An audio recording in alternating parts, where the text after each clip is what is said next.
तो इस बात का ध्यान रखें कि आप धैर्य बनाए रखें। कार्यक्रम थोड़ी देर में शुरू होने वाला है। मैंने इस एग्जाम में अपनी जर्नी के दौरान सीखी वो मैं शेयर कर देता हूं। मैंने अपना पहला अटेम्प्ट 2017 में दिया था। 2017 में मेरा सी सेट नहीं हुआ। जीएस में मार्क्स अच्छे थे, सी सेट नहीं हुआ। आर्ट्स बैकग्राउंड, ह्यूमैनिटीज के बैकग्राउंड से होने के नाते ऊपर से मेरी, और अपन लोगों की होती है थोड़ी मैथ्स कमजोर होती है, मैथ रीजनिंग, डर भी लगता है। तो ये मान के चलिए कि सी सेट अब आगे आने वाले टाइम में एक बड़ी बाधा होने वाला है।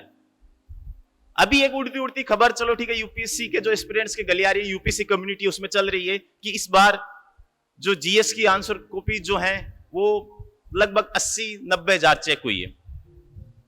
4.5 लाख लोग एग्जाम में बैठे थे, उसमें से कितने लोग सी सेट में बाहर हो गए।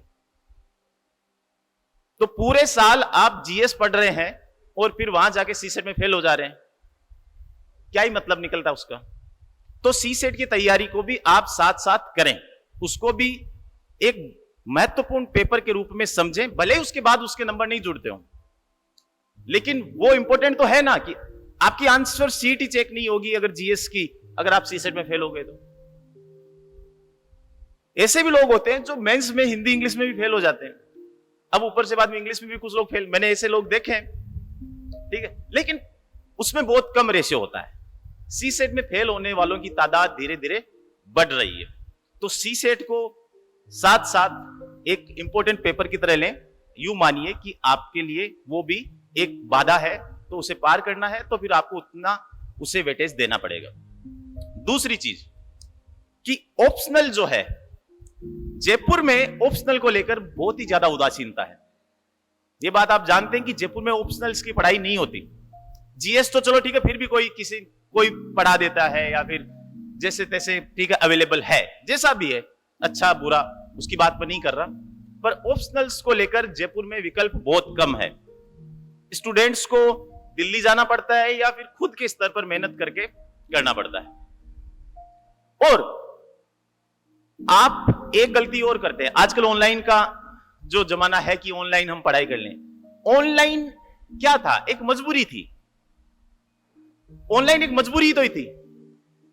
ऑनलाइन को आपने विकल्प बना लिया मेन। बहुत सारे स्टूडेंट्स जब आते हैं देखते हैं कि सर ऑनलाइन पढ़ लेंगे, हम ऑनलाइन कोर्स ले लेते हैं। ऑनलाइन की वजह से देखिए आप क्या क्या नुकसान में जाते हैं, मैं गिनाता हूं आपको। सबसे पहली चीज, लथार्जी। हम जब बैठे होते हैं तो 10 मिनट वीडियो चलाया, फिर 4 मिनट फेसबुक कर लिया, 4 मिनट इंस्टाग्राम कर लिया और फिर वापस देखने लग गए। पहला। दूसरा कि आप उस कंपटीशन को फील करने से चूक जाते हैं। आपके आजू बाजू कोई नहीं होता है उस टाइम देखने वाला, आप उस टाइम बस इस आत्ममुग्धता में होते हैं कि भाई हम तैयारी कर रहे हैं। आपको पता ही नहीं चलता कि आपके बगल में कौन बैठा है, वो कितना एग्जाम को लेकर सीरियस है, आपका सामना किससे होने वाला है। तीसरा, आप ऐसी कंपनी से चूक जाते हैं कि जो आपको यूपीएससी की तैयारी के लिए तैयार करती है, आपके दोस्त, ऐसे दोस्त जो शायद सिलेक्ट होंगे, ऐसी कंपनी जो आपको किसी सब्जेक्ट में हेल्प करेगी। तीसरा सबसे बड़ा नुकसान इसका यह है। चौथा कि ऑनलाइन में जो आप पढ़ते हो उसमें आप टीचर से इंटरेक्ट नहीं कर पाते। आपको लगता है कि आप कमेंट करेंगे तो टीचर के ऊपर डिपेंड करता है कि वो कौन सा सवाल लेगा और कौन सा नहीं लेगा। अगर आप ऑफलाइन में पढ़ते हैं तो आपका इंटरेक्ट करना टीचर से बहुत ज्यादा फायदेमंद होता है आपके लिए। पांचवा कि आप अपना दिमाग जो है वो एक सीमित लेवल तक ही खोल पाते हैं। इंटरेक्शन करेंगे, आपके दिमाग में आपने जो भी सवाल किया संतुष्ट होते हैं, असंतुष्ट होते हैं, जो भी कुछ है, लेकिन उससे आगे निकलकर, यानी कि थीसिस, एंटीथीसिस और सिंथेसिस, ये वाली थियरी आपने सुनी होगी, ठीक है। इससे जब आप गुजरते हैं तो आपके दिमाग का दायरा है वो विकसित होता है। तो इसलिए ऑनलाइन की पढ़ाई जो है उसकी बजाय ऑफलाइन मेरे हिसाब से हमेशा ऊपर रहेगी, हमेशा। अरे भाई, ये जो डेवलपिंग कंट्रीज हैं और डेवलप्ड कंट्रीज हैं, अगर डेवलप्ड कंट्रीज जो हैं उनमें टेक्निक के मामले में कहीं पीछे हैं हमसे। अगर ये इतनी ज्यादा सस्टेनेबल होती तो अब तक वो पूरा का पूरा उस पर चले गए होते, ऑनलाइन पर। नहीं गए ना, इसीलिए तो नहीं गए कि भाई उसके कुछ नुकसान होंगे। तो इसे मजबूरी के तौर पर लीजिए कि कभी आप क्लास मिस कर देते हैं तो, या फिर चलो ठीक है कि आज क्लास जाने का मन नहीं है, कई बार नहीं होता है, मानते हैं। लेकिन कुछ लोग ऐसे भी होते हैं कि चलो ठीक, कभी क्लास जाने का मन नहीं होता तो फिर भाई तैयारी क्यों कर रहे हो, क्यों ही मतलब कि क्यों ही खुद को बेवकूफ बना रहे हो, क्यों ही घर वालों को बना रहे हो। तो इसे मजबूरी के तौर पर लीजिए, कभी कभार आकस्मिकता के टाइम में इसका इस्तेमाल कीजिए, बाकी ऑफलाइन पढ़ाई का कोई विकल्प नहीं है। तो ये मैंने क्या किया कि कभी तैयारी के लिए जो भी रिसोर्सेज थे उसमें ऑफलाइन पर डिपेंडेंसी थोड़ी सी कम दिखाई, जो भी देखा ऑनलाइन देखा। मुझे क्लासेस में जाना चाहिए था, क्लासेस में जाता तो शायद थोड़ा और बेहतर करता, शायद मेरा जो नॉलेज का दायरा था, मेरे जो चिंतन का जो दायरा था वो शायद बढ़ा होता। उसके बाद कुछ रिपीटेटिव गलतियां, कुछ गलतियों के बारे में तो हमें पता ही नहीं होता कि हम क्या गलतियां कर रहे हैं। पहले तो उन गलतियों को पहचानिए, अगर फिर पहचान में आ जाए तो फिर उसे ठीक कीजिए। जैसे मैंने आंसर राइटिंग प्रैक्टिस नहीं करी, कभी नहीं करी। मैंने कभी भी एक भी आंसर नहीं लिखा, कभी भी नहीं लिखा। मैंने एक भी टेस्ट सीरीज नहीं दी। परिणाम यह हुआ कि चलो ठीक है, मैं इंटरव्यू तक तो पहुंच गया, लेकिन फाइनली सिलेक्ट नहीं हुआ। तो ये गलतियां ना करें। और मैं आप लोगों का ज्यादा समय नहीं लूंगा। अब एक बार फिर से आप लोगों को यही कहूंगा कि धैर्य बनाए रखिए। मुझे जितना बोलना था, जितनी बात आपको कहनी थी, आप तक पहुंचानी थी, कम शब्दों में, कम समय में मैंने आप तक पहुंचा दी। और इसके बाद भी अगर मौका मिला तो एक बार फिर मुझे आपको झेलना पड़ेगा। तो मुझे झेलने के लिए तो कम से कम तैयार रहिए आप, ठीक है। तो उसके बाद में कुछ देर में हमारे टॉपर्स, हमारे गेस्ट जो हैं वो आने वाले हैं। आप इत्मीनान से बैठिए, पानी वानी पीजिए, ठीक है।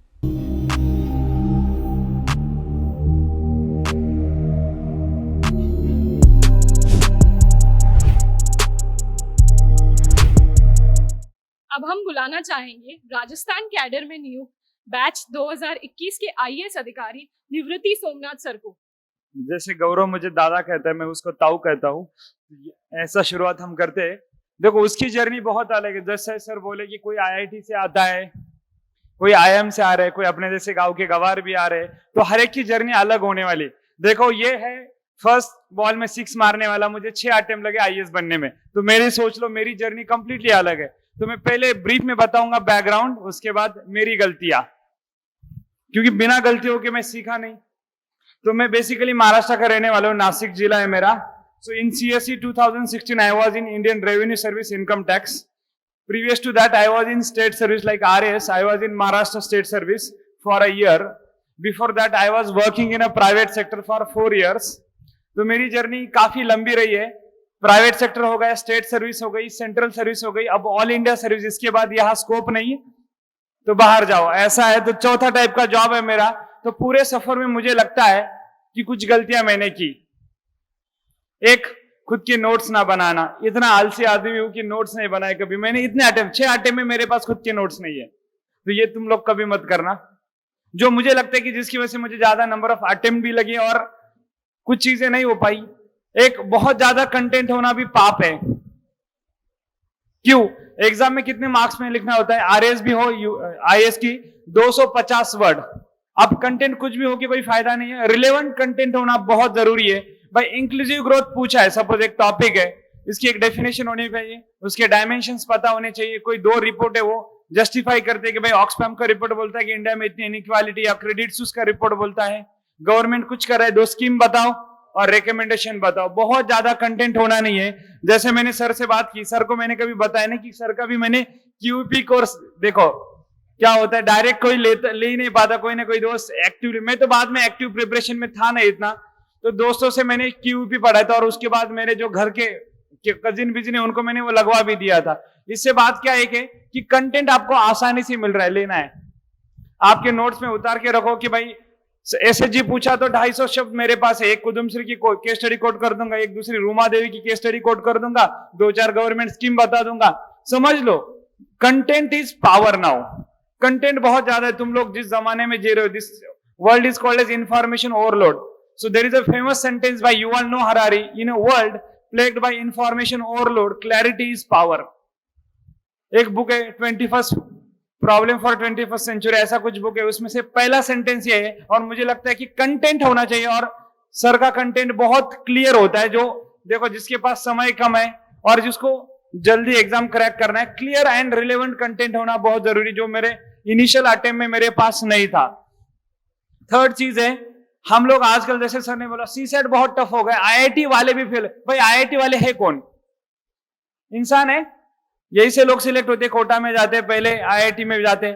आईआईटी वाले भी इंसान है, क्योंकि सब इंसान गलतियां करते हैं। तुम आईआईटी से हो, आईएम से, बट प्लैनेट अर्थ ही है ना सबका। तो हमारे साथ दिक्कत ये हो रही है कि हम जीएस को इतना पढ़ रहे, उसमें 100 से ऊपर जाना वैसे भी बहुत मुश्किल है।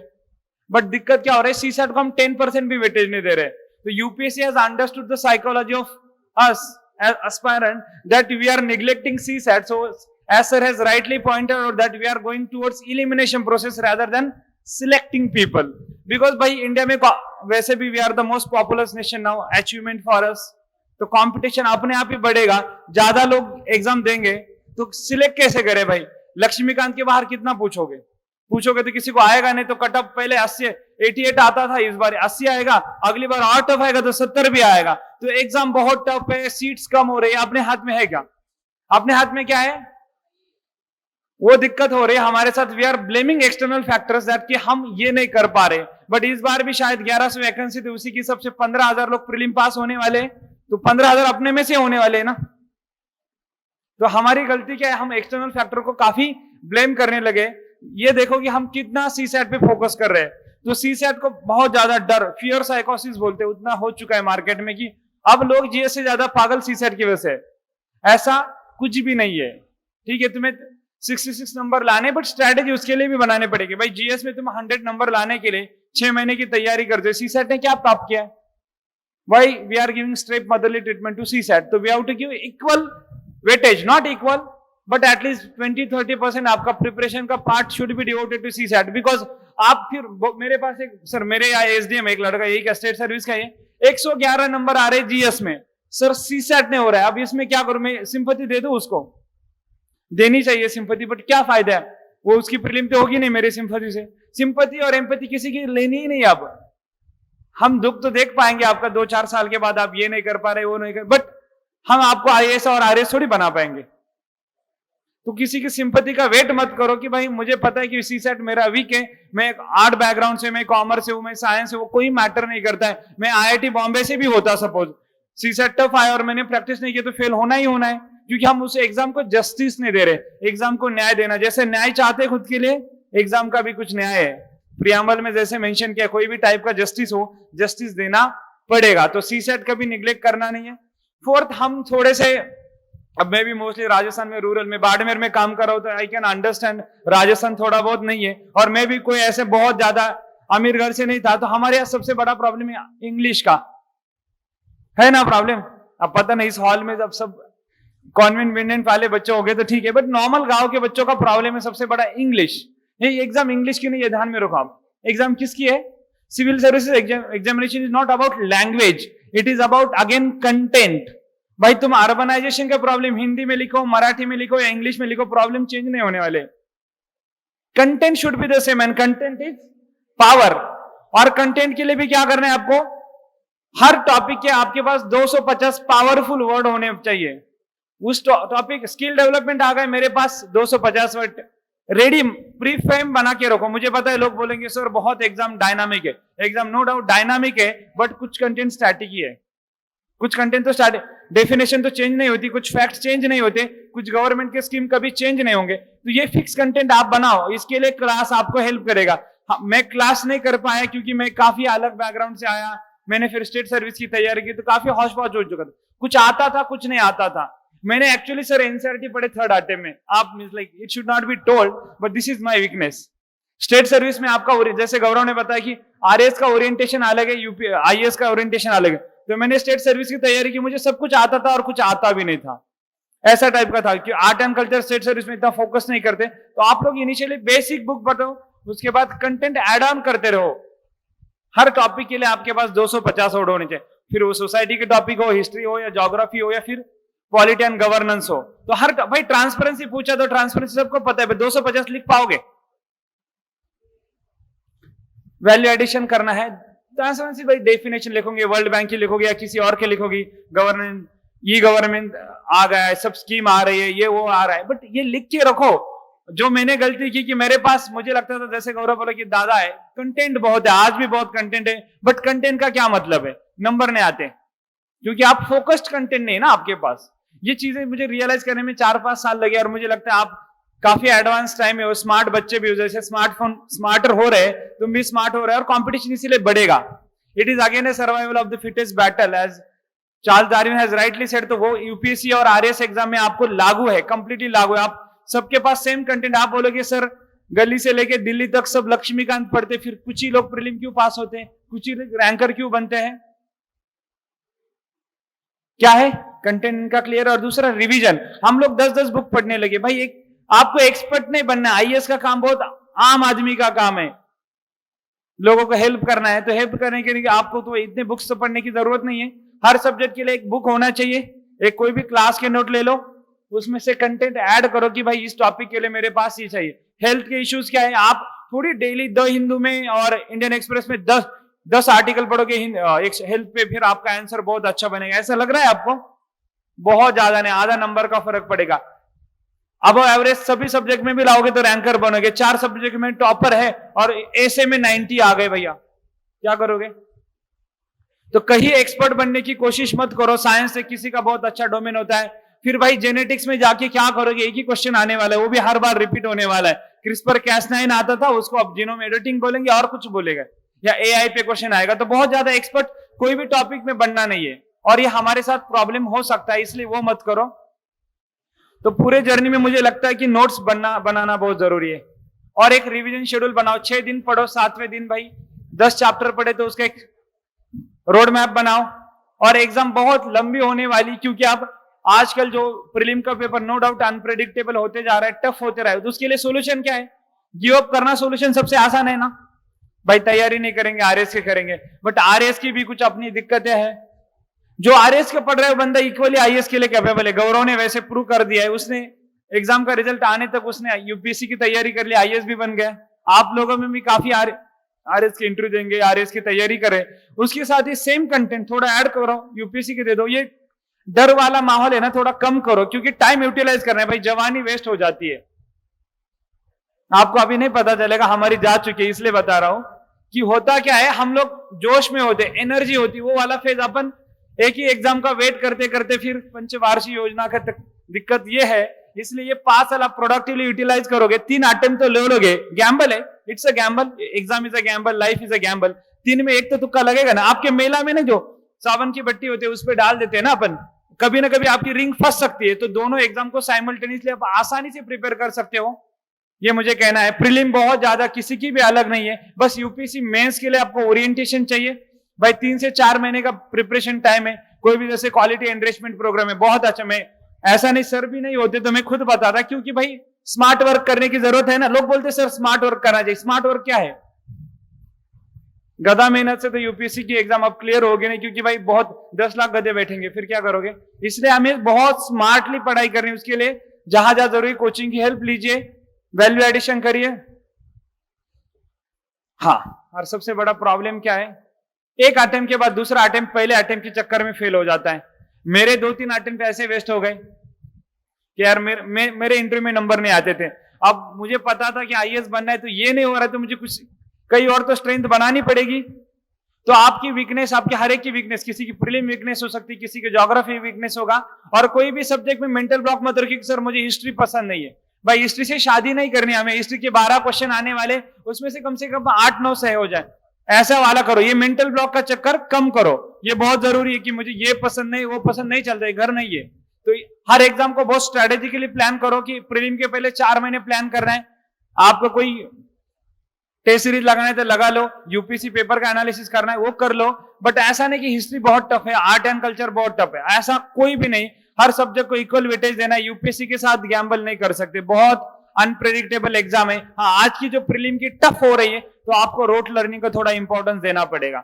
आप पहले आप बोलते थे ना कि भाई एलिमिनेट करके मैं ये निकाल लूंगा, नहीं, अब ओनली 1, ओनली 2 और ओनली 3 के जमाने में आपको थोड़ा ज्यादा रट्टा मारना पड़ेगा, फिक्स चीजें क्लैरिफाई करनी पड़ेगी। हिस्ट्री में तो आप कुछ ऐसा नहीं कि भाई तुक्का मार सकोगे, फैक्चुअल कंटेंट आपको बढ़ाना पड़ेगा। इसका मतलब गिव अप करना नहीं, पहले 4 महीने पढ़ते थे, अब 6 महीने पढ़ लो थोड़ा, और दिन में एक समय ऐसा 1 या 2 घंटा निकालो जिस टाइम पे आप अच्छे से ऐसे फैक्ट याद कर पाओ।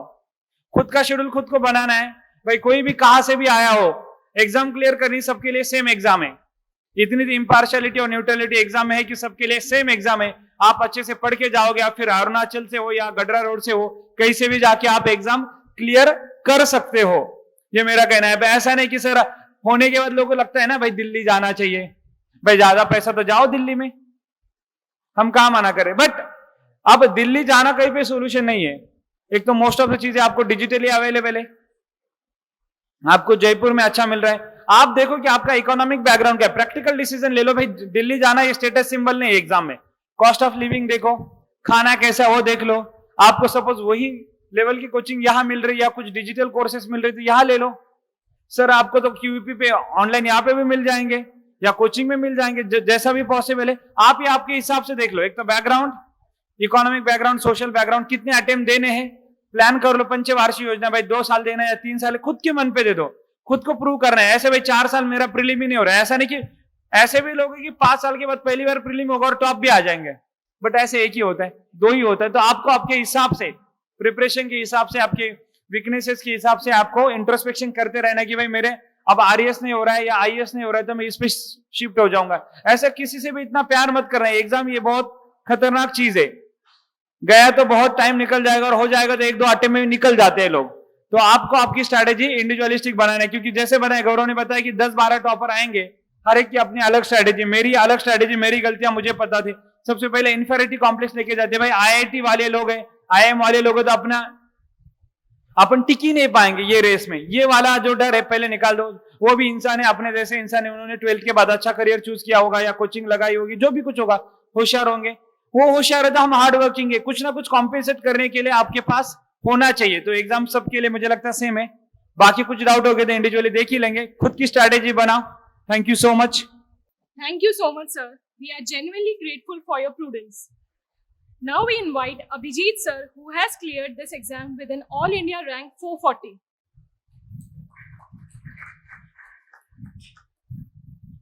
गुड आफ्टरनून सभी को। मेरा नाम अभिजीत सिंह यादव है। इस बार मेरा सेकंड अटेम्प्ट था और 440 ऑल इंडिया रैंक आई है।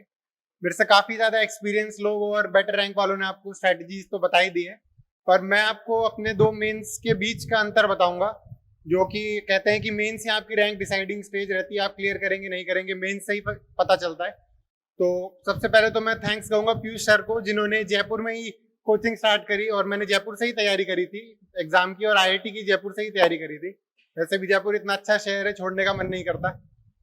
तो सर के साथ मैं जब गया फर्स्ट मेंस के बाद में, तो सबसे पहले हमने मेरी हैंडराइटिंग पे काम किया, क्योंकि मेरी हैंडराइटिंग बहुत ही खराब थी और समझ ही नहीं आता था आप क्या लिख रहे हैं।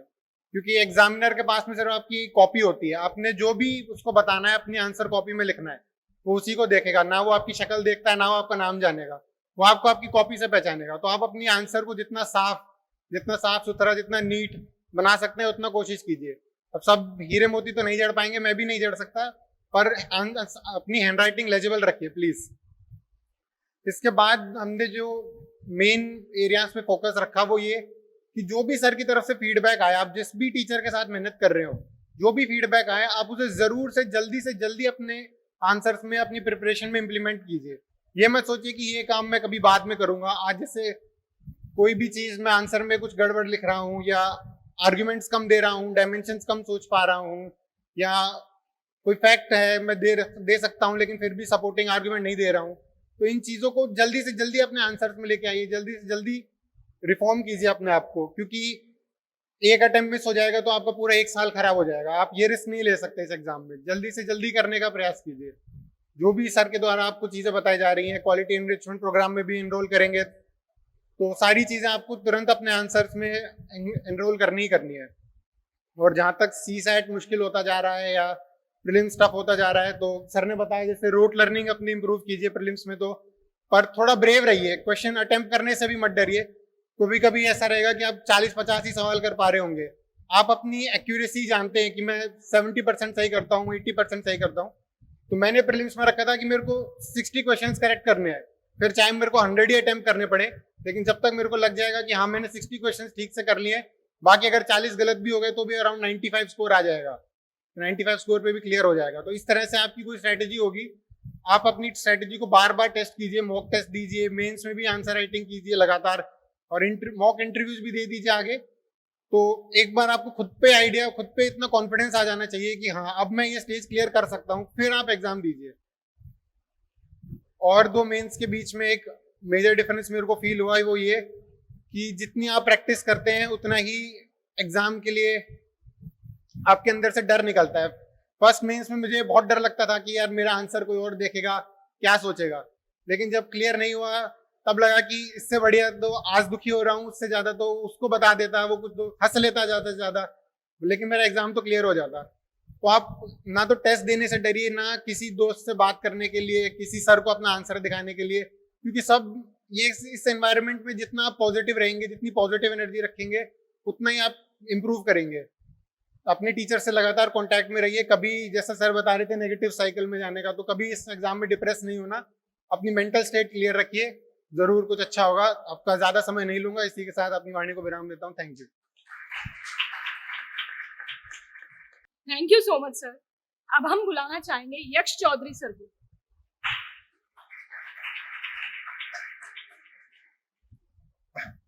गुड मॉर्निंग यार, मेरा छोटा सा इंट्रोडक्शन, मेरा नाम यक्ष चौधरी है और पिछली बार रैंक 6 आया था और मेरा तीसरा अटेम्प्ट था। पहली बार में प्रीलिम्स नहीं हुआ था और दूसरी बार में इंटरव्यू दिया था, फाइनल रिजल्ट में नहीं आया था और थर्ड बार में जाके सिलेक्शन हुआ था। अब ऐसा मेरे पास ज़्यादा बोलने के लिए तो कुछ है नहीं। अब आपको अगर कुछ डाउट्स है तो आप पूछ लीजिए, वैसे तो निवृत्ति सर, गौरव सर ने इतना अच्छे से बता ही दिया है आपको प्रिपरेशन के बारे में, तो किसी को कोई भी डाउट है तो आप पूछ लीजिए। सर मेरा ये सवाल था कि सर इस जर्नी में टाइम मैनेजमेंट कैसे सेट करें? टाइम मैनेजमेंट कैसे करें?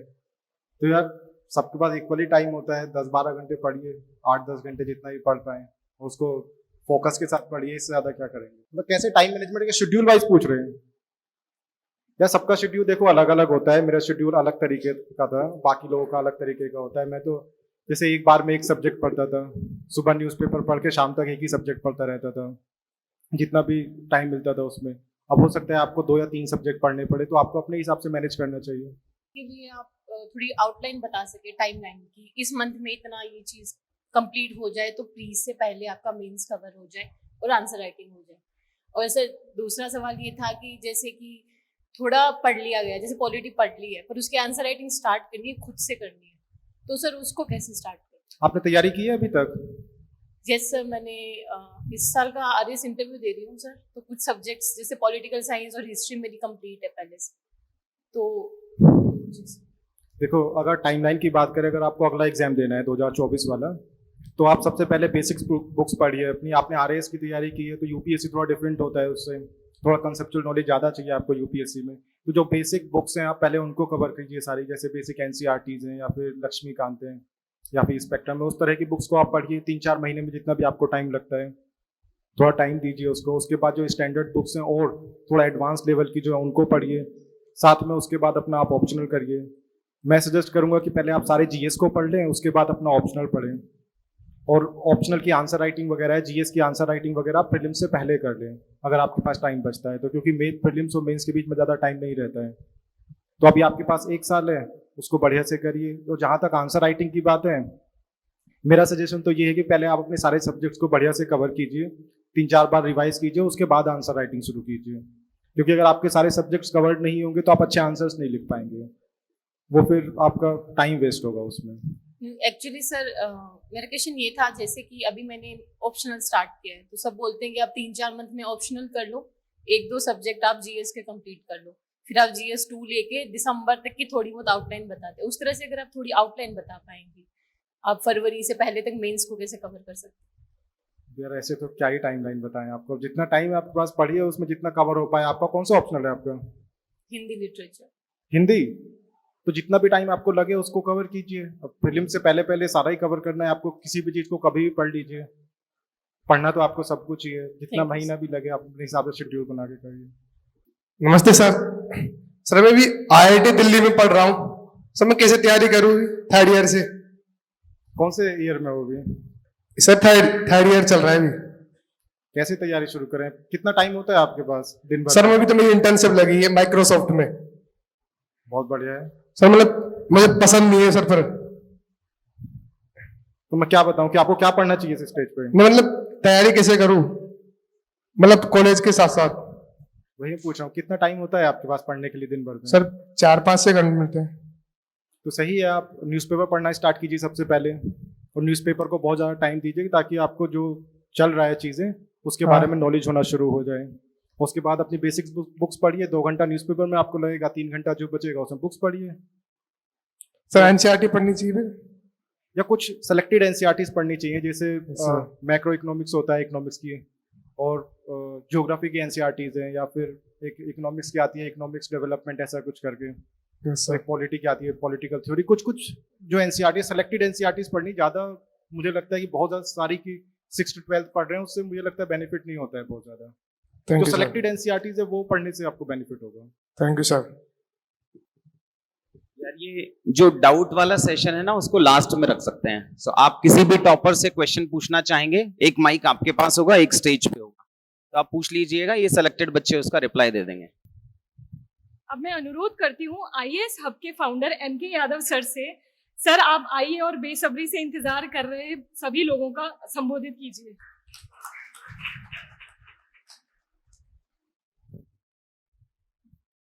बोर हो गए कि अभी भी एनर्जी है? अरे बोर हो रहे हो कि एनर्जी है? कुछ तो बोलोगे यार, ऐसे कैसे समझ में आएगा?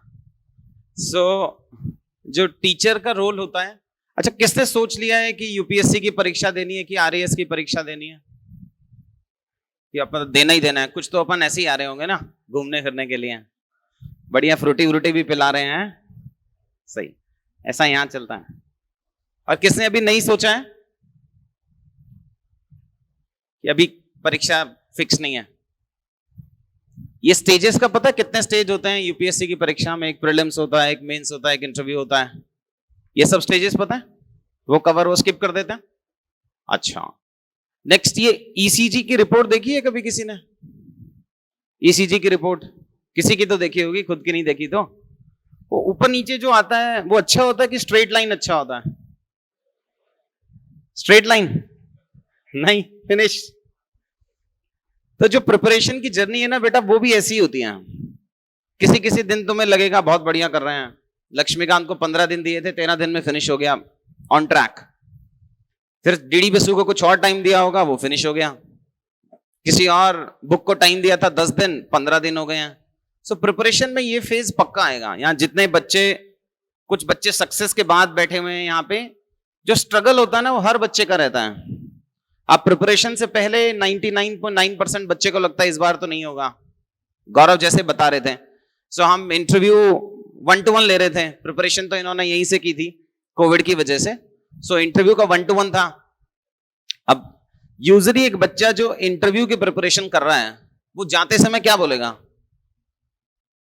इंटरव्यू से रिलेटेड पूछेगा, but Gaurav being Gaurav, content collection, और भाई इंटरव्यू तो मैं देख लूंगा सर, अगर मुझे अगली साल का मेंस देना पड़ा तो उसके लिए मुझे हैंड आउट चाहिए। और ऐसी हर टॉपर की यही कहानी रहती है ब्रॉडली, क्योंकि एग्जाम ही ऐसा है, मेंस में 9 पेपर आते हैं। अब कौन सा अच्छा हो जाए, कौन सा खराब हो जाए, एक खराब एक अच्छा, we never know. So always जो एस्पिरेंट होता है उसको लगता है अगली साल इससे और अच्छा करूंगा, अगली साल उससे और अच्छा करूंगा। कुछ रैंक इंप्रूव करते भी हैं, कुछ नहीं भी करते हैं। अच्छा ये बताइए, जो सेलेक्टेड बच्चा होता है और जो अनसेलेक्टेड होता है उसमें कोई डिफरेंस होता है? जैसा निवृत्ति बता रहे थे कि हर कोई लक्ष्मीकांत पढ़ता है, हर सोर्स तो कॉमन ही है ना ब्रॉडली। जो बुक्स हैं, जैसे बच्ची बता रही थी मुझे खुद से आंसर राइटिंग करना है, सॉरी टू आस्क बट वो बच्चा बैठा है क्या अभी? वो खुद से क्यों करना है?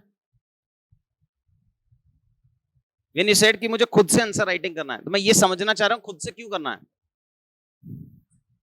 अच्छा खुद से स्टार्ट करना है, सो जो आंसर राइट, जब अगर कोई आप में से आंसर राइटिंग की स्टेज में पहुंच गए हो कि आपको लग रहा है कि आंसर राइटिंग करना है, तो उस टाइम पे आपको एक मेंटर चाहिए, वो पक्का है। वो कोई भी हो सकता है, आपके आसपास वाला कोई ऐसा बच्चा हो सकता है जिसने पहले ही इस परीक्षा को दिया हो। आउटसोर्स करना है तो किसी टीचर को भी दे सकते हो। बट जब आप आंसर राइटिंग की स्टेज में हो तो यू नीड अ मेंटर। जैसा गौरव ने बताया कि हमने काफी साल इस पेपर को देखा है, 5-6 साल से मैं यूपीएससी की परीक्षा में हूँ। उससे पहले मैंने भी गवर्नमेंट जॉब की हैं, प्राइवेट सेक्टर की जॉब की हैं। उससे पहले कुछ सक्सेस स्टोरीज हैं कॉलेज की, कुछ फेलियर स्टोरीज हैं सक्सेस की, इसके लिए। पर जब आप अगर यूपीएससी की तैयारी कर रहे हो तो यार सीरियस होके करना। जो बता रहे थे ना एडिक्शन निवृत्ति, मैं वो कनेक्ट कर पा रहा था। वो बहुत सारे बच्चों की सेम ही कहानी रहती है। हम उस साइकिल में फंस जाते हैं कि हम तैयारी कर रहे हैं, कभी प्री पास होता है, कभी मेंस पास होता है, कभी इंटरव्यू नहीं हो पाता है, और इसी में 6-7 साल चले जाते हैं। तो जो 20s और 30s के बीच का टाइम है वो सारा इसमें चले जाता है। तो अगर हम सोच, और इस बार का एक बच्चा है राहुल श्रीवास्तव, रैंक 10th। उन्होंने 4 बार प्रीलिम्स दिया, 4 नहीं हुए। 5वें अटेम्प्ट में रैंक 10, ऑल इंडिया रैंक 10, जब उन्होंने फर्स्ट बार मेंस दिया। और भी बच्चे हैं बहुत सारे, एक बच्ची है 174 ranker, 249 ranker. General category 5 prelims नहीं हुए। जब लास्ट अटेम्प्ट उनको मिला, लास्ट अटेम्प्ट में मेंस लिखा तो आईएएस बन गए। दोनों बच्चे आईएएस हैं। सो आपको, जैसा यक्ष बता रहे थे, कि आपको हमेशा मेंस में प्रीलिम्स से पहले आंसर राइटिंग फिनिश कर लेनी है। जो आपको मेंस की परीक्षा है वो एक स्टेज पहले चलना है। अगर हम ये सोचेंगे कि इस साल प्री करता हूं, फिर अगले साल मेंस करूंगा, फिर अगले साल इंटरव्यू करूंगा, ऐसा होता नहीं है। तो जब आप प्रीलिम्स की परीक्षा लिखने जा रहे हो उस टाइम पे आपको मेंस रेडी रहना है। और जब आप इंटरव्यू देने जा रहे हो तो इतने नंबर होने चाहिए कि मेंस में हम इजीली उस परीक्षा को पास कर लें। ये तो कंटेंट स्पेसिफिक बातें लग रही है ना, बोरिंग लग रही है ना? नहीं लग रही होंगी। ये यूपीएससी की परीक्षा ऐसा एंजॉयिंग होगी, वो किसने बोला था? वो तो हमने डिसाइड किया है कि हम यूपीएससी की परीक्षा बनाएंगे, हम पास करेंगे उसको, हम देश चलाएंगे, हम डिस्ट्रिक्ट चलाएंगे, हम पुअर प्रॉब्लम्स पास करेंगे। एक 2013 के ऑल इंडिया रैंक है, गौरव, नाम सुना है? गौरव अग्रवाल, आप ही के कैडर के हैं। उनका बैकग्राउंड पता है थोड़ा बहुत? अरे आईआईटी तो ठीक है, वो तो एक ही है। उनका प्रोफेशनल लाइफ पता है कहां पे? सॉरी, हाँ, बाहर जॉब करते थे 32nd फ्लोर पे, आसमान से ऊपर। और वहां से आए राजस्थान में, और राजस्थान में अपने को पता है हार्डशिप वाला स्टेट है, इतना बड़ा स्टेट है, पॉपुलेशन डेंसिटी कम है। तो it was his choice to leave a job and a package of almost 1 CR and work in the rural areas of Rajasthan. अब शुरू में तो ये अच्छा लगता है हर किसी को, बट लेटर ऑन ये बोरिंग हो सकता है। कब होगा बोरिंग? अगर हम ये सोच के जाएंगे कि अच्छा ठीक है हमें पोस्टिंग मिलेगी। वो जो यूट्यूब पे देखते हो, एंट्री ऑफ आईएएस, देखिए कि नहीं देखिए? देखे तो होंगे यार, वो भी तो एक मोटिवेशन फैक्टर है। तो सर्विसेज में अंदर जाने के बाद अगर कंट्रीब्यूट कर पाओगे, वो तभी करोगे जब सच में सोसाइटी के लिए कुछ करना चाहते हो। तो वो अपना पहले रीजन फिक्स कर लेना, क्योंकि हो सकता है फर्स्ट अटेम्प्ट में ना भी हो पाए, वी नेवर नो। कभी प्री खराब आ जाए, जैसे इस बार आ गया था, कभी सीसेट खराब आ जाए। एफर्ट्स डालने हैं, बट एक इस पूरे 300 बच्चों के बीच में एक बच्ची बैठी है, नाम तो नहीं लूंगा, पिन पॉइंट भी नहीं करूंगा। हम तो यहीं रहेंगे, अगली साल भी यहीं रहेंगे, उससे अगली साल भी यहीं रहेंगे, बट वो बच्चा 100% सेलेक्ट होगा, मतलब I guarantee it. After mentoring 1000 candidates in last 5 years, 1000 बच्चा पास हो रहा है ऑलमोस्ट मुझसे, बट मैं वो गारंटी से दे सकता हूँ कि वो पास होगा। आप कह रहे हो क्या बात कर रहे हो यार, आईएएस की गारंटी दे रहे हो? हाँ मैं दे रहा हूँ कि बच्चे 100% यूपीएससी की परीक्षा पास करेगा। अब ये हो सकता है कि कभी प्री ऊपर नीचे हो गया, कभी मेंस ऊपर नीचे हो गया, बट पेपर जरूर पास होगा। चलो बाकी पढ़ाई लिखाई की बातें बाद में करेंगे। I think Piyush sir will discuss more about, he is from Rajasthan only, so he also taught in Jaipur last year, जब वो अभिजीत के साथ एसोसिएटेड थे। तो मैं चाहूंगा Piyush sir will explain you more about the pedagogy of the exam as well. Thanks यार।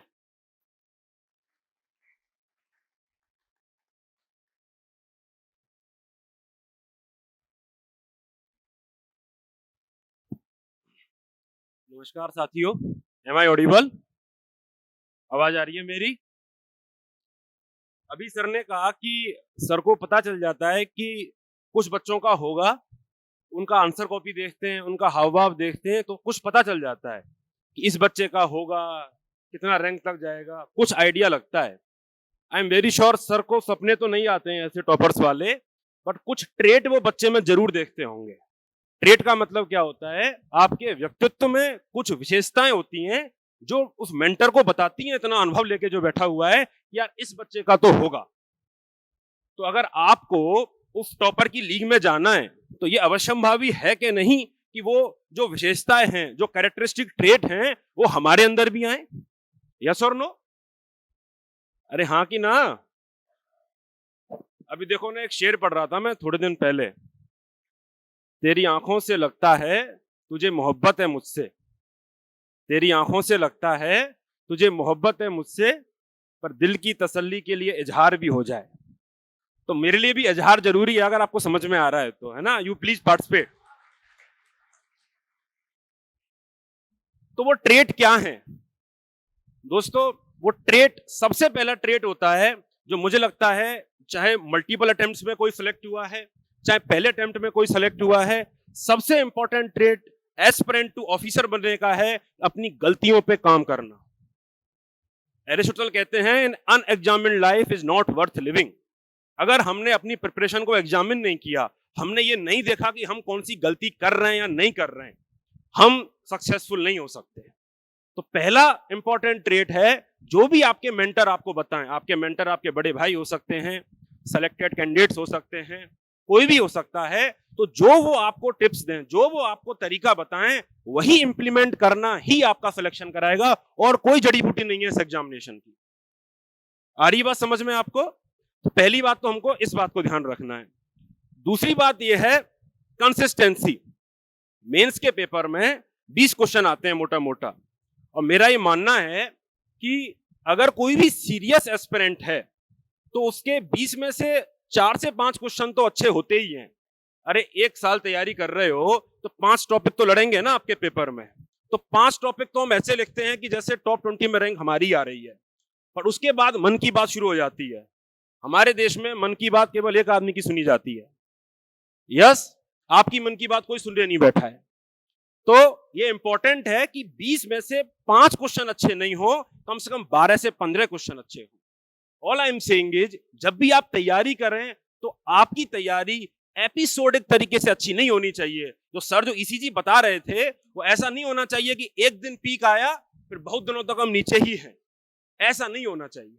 You need to bounce back from there, जो भी आप तैयारी कर रहे हैं। आ रही है आपको बात समझ में? पहली बात है अपनी गलतियों पे काम करना है। दूसरी बात क्या है? कंसिस्टेंसी मेंटेन करनी है। मेजॉरिटी ऑफ द क्वेश्चंस में अच्छा करना है। Majority of our preparation days has to be like that, जब हमको टॉपर्स वाला फील आए कि हमारा सिलेक्शन होगा। मेजॉरिटी डेज ऐसे नहीं हो सकते कि इंस्टाग्राम की रील चला रहे हैं 20 सेकंड में और उसमें हमको 20 नंबर का क्वेश्चन लिखना है। 20 सेकंड की रील से, 30 सेकंड की रील से आप 9 मिनट का यूपीएससी का आंसर नहीं लिख सकते। तो majority of our days has to be like that, जो हमको टॉपर वाला फील कराएं, हम इंप्रूव करें। तीसरी बात सर ने कही, मेंटरशिप। मैं जिस स्टेज पे खड़ा हूं वहां से आपको लगेगा कि सर आप तो अपनी बात कर रहे हैं, मैं अपनी बात नहीं कर रहा हूं। लास्ट ईयर 2021 में एक कैंडिडेट थी Mahak Jain, she was writing her first mains. उनका एक एस्से में देख रहा था, एंड एक पुरानी अप्रोच होती है पेस्टल अप्रोच, उस पर उन्होंने एस्से लिख दिया था, फिलोसफिकल एस्से। मैंने बताया कि अगर आप ये एस्से लिखोगे आपको कभी नंबर नहीं आने वाला। इन द सेकंड एस्से इटसेल्फ, जो मैं टॉपर्स की ट्रेट आपको बता रहा हूं, she improved dramatically. She got all India rank 17 that year, 2021 की बात है। The point I am making is कि यूपीएससी का एग्जामिनेशन में सब्जेक्टिविटी बहुत है, और हम जब मेहनत करें तो वो मेहनत अगर सही दिशा से नहीं होगी तो मेहनत रिजल्ट नहीं देगी दोस्तों। ये बहुत अनफॉर्चुनेट है। मेरा ये मानना है कि मोस्ट ऑफ यू, आपको पता है कि अगर आईएएस तैयारी कर रहे हो तो मेहनत आप करोगे, लेकिन सही दिशा से जरूर करिएगा। मेंटर जरूरी नहीं है मैं हूं, जरूरी नहीं है लक्ष्य हो, जरूरी नहीं है आईएएस हब हो, वो कोई भी हो सकता है, पर मेंटर जरूर रखिएगा। एकलव्य ने भी मेंटर रखा था, चाहे वो मूर्ति ही क्यों ना थी। आ रही आपको बात समझ में? कोई भी आप मेंटर जरूर रखिएगा। अगली इंपॉर्टेंट बात जो I think Gaurav was also saying, सपने छोटे नहीं देखने हैं, सपने छोटे नहीं देखने हैं। एक इकबाल का शेर है, इकबाल कहते हैं, ए ताहिरे लाहूदी उस रिजिक से मौत अच्छी जिस रिजिक से आती हो परवाज में कोताही। जो चिड़िया होती है, जो बाज होता है, जब वो उड़ता है वो कहते हैं कि उस जिंदगी से, उस उड़ान से मौत अच्छी है जिससे मेरी उड़ान में कुछ कोताही आ रही है, मैं अपनी उड़ान छोटी कर रहा हूं। हमें अपनी उड़ान छोटी नहीं करनी है। आ रही आपको बात समझ में? आप कोई भी एग्जाम दें, आप एक्स एग्जामिनेशन टारगेट कर रहे हैं, हमेशा वाई का सोचें, उसके ऊपर का सोचें। कभी भी नहीं बोलना है कि नहीं भाई मेरा तो इतने में ही हो जाए। क्यों हो जाएगा? एमके सर हैं, ही एक्स आईबी विजिलेंस ऑफिसर, उन्होंने कम से कम 11 सरकारी नौकरी छोड़ी है। बिकॉज हर आदमी का एक पैशन होता है, you must follow your passion. आ रही बात समझ में? तो सपने कभी भी छोटे नहीं देखने। वो जिंदगी मैं बता रहा हूं जिसमें हमको लगता है कि यार हम शायद ये कर लेते, शायद कर लेते, कोई भगवान आके नहीं कराएगा, आप ही को करना है आके अल्टीमेटली। आ रही बात समझ में? इजार वाली बात दोबारा बोलनी पड़ेगी। आ रही बात समझ में? तो सपने छोटे नहीं देखने। आपकी ये जो जर्नी है ये बहुत लंबी होने वाली है, काफी लंबी जर्नी होगी, फेलियर्स भी आएंगे। आपको पता है सब स्टोरी जहां बैठी हुई हैं, पहला attempt, second attempt, third attempt, fifth attempt, final attempt, बहुत लंबी जर्नी होती है। पहला भी अटेम्प्ट दोगे तो उसका रिजल्ट भी 2 साल बाद आएगा। आ रही बात समझ में? 20 सेकंड में इंस्टाग्राम की रील तो तुरंत बता देती है मजा आया कि नहीं आया, यूपीएससी की तैयारी का मजा 2 साल बाद ही पता चलेगा। तो ऐसी जर्नी में जब आप डाउन होंगे, जब आपको लगेगा कि यार अब नहीं हो रहा है, कई लोग आपको तसल्ली देंगे, कई लोग आपको बोलेंगे यार ये नहीं है, ये कर ले, ये वाला एग्जाम देते आसान है, ये निकल जाएगा, ये ले ले, तू कम से कम एक सिक्योरिटी ले ले। मैं चाहता हूं आप लोग उनको बोलें, रखिए ये तसल्ली अपनी अपने पास, रखिए ये तसल्ली अपनी अपने पास, मुझे है ये दर्द की नींद प्यारी। जो आपकी रातें गुजर रही हैं, जो वो दर्द की रातें गुजर रही हैं, आपको उनको प्यार, आपको उनसे हो जाना चाहिए। रखिए अपनी तसल्ली अपने पास, मुझे है ये दर्द की रातें प्यारी। कोई भी जर्नी है, कोई भी आप लंबा समय तय कर रहे हैं, हर दिन आपके अच्छे नहीं होंगे, हर दिन आपके अच्छे नहीं होंगे। तो अपने जो सपने हैं उन पे अड़िग रहना है, तसल्लियों में नहीं जीना है, छोटा जीवन नहीं जीना है, छोटा सपना नहीं करना है। अलिफ लैला गाना सुना है? अलिफ लैला, अलिफ लैला एक टीवी सीरियल आता था डीडी न्यूज पे, कितने लोगों ने कुछ सुना भी है उसके बारे में? सुना भी है। उसमें एक लाइन आती थी, इंसान में वो ताकत सब पे करे हुकूमत। क्या कहती है वो लाइन? वो लाइन आपके पोटेंशियल के बारे में बताती है। आप सब में इमेंस पोटेंशियल है, इमेंस। मैं ये नहीं कह रहा सबके सब आईएएस में सक्सेसफुल हो, आप जिस भी फील्ड में जाएं आपका इमेंस पोटेंशियल है, लेकिन इमेंस पोटेंशियल सक्सेस तभी नहीं बनता है जब हमको लगता है कि अपनी उड़ान छोटी कर लेते हैं, हम दूसरों की तसल्लियों में आ जाते हैं। तसल्लियों में नहीं आना है। आ रही है आपको बात समझ में? हमको तसल्लियों में नहीं आना है। लास्ट में मैं आपसे ये बात कहूंगा, कौन कौन सी बातें मैंने आपको बताई? कंसिस्टेंसी इंपॉर्टेंट है, किसी की भी मेंटरशिप जरूरी है, स्पेशली यूपीएससी जैसे सब्जेक्टिव एग्जामिनेशन में, वो कोई भी हो सकता है। तीसरी बात है लगातार मेहनत करनी है और इंश्योर करना है कि मेजॉरिटी ऑफ जो हमारी मेहनत है वो सही दिशा में है और हम अच्छा कर रहे हैं और हम लगातार इंप्रूव कर रहे हैं। इंप्रूवमेंट ही आपको रिजल्ट दिलाएगा और कोई तरीका नहीं है। हमको खुद को इवेल्युएट करना है डेली बेसिस पे कि हम इंप्रूव कर रहे हैं या नहीं कर रहे हैं। और जो सबसे इंपॉर्टेंट बात है जो आई थिंक आपके मन में उठती होगी कि सर ये आप कोचिंग के उससे बोल देते हो हमारे पास पैसे की कमी है, हमारे पास ये है, हम कैसे मेंटरशिप लें? यस, ये आता होगा, आता है कि नहीं आता? कितने लोग हैं जो इस तैयारी को एक बार कम से कम कर चुके हैं, पेपर दे चुके हैं, यूपीएससी का प्रीलिम्स दे चुके हैं? कितने लोग मेंस दे चुके हैं? कितने लोग मेंस दे चुके हैं?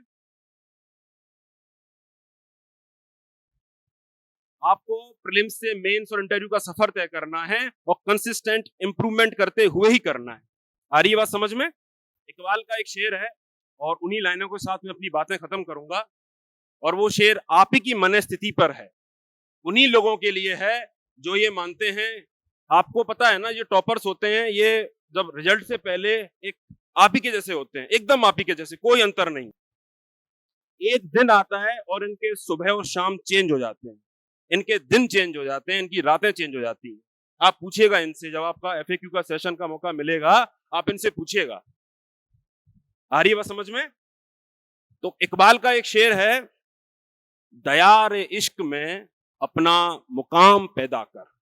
आपने ये इश्क किया है, ये मोहब्बत की है अपने इस एग्जामिनेशन से, अपने सपने से, अपने इस ड्रीम से, तो आपका ये दायित्व है, आपकी ड्यूटी है, इसमें कुछ मुकाम हासिल करें, कोई भी मुकाम आप इसमें हासिल करें।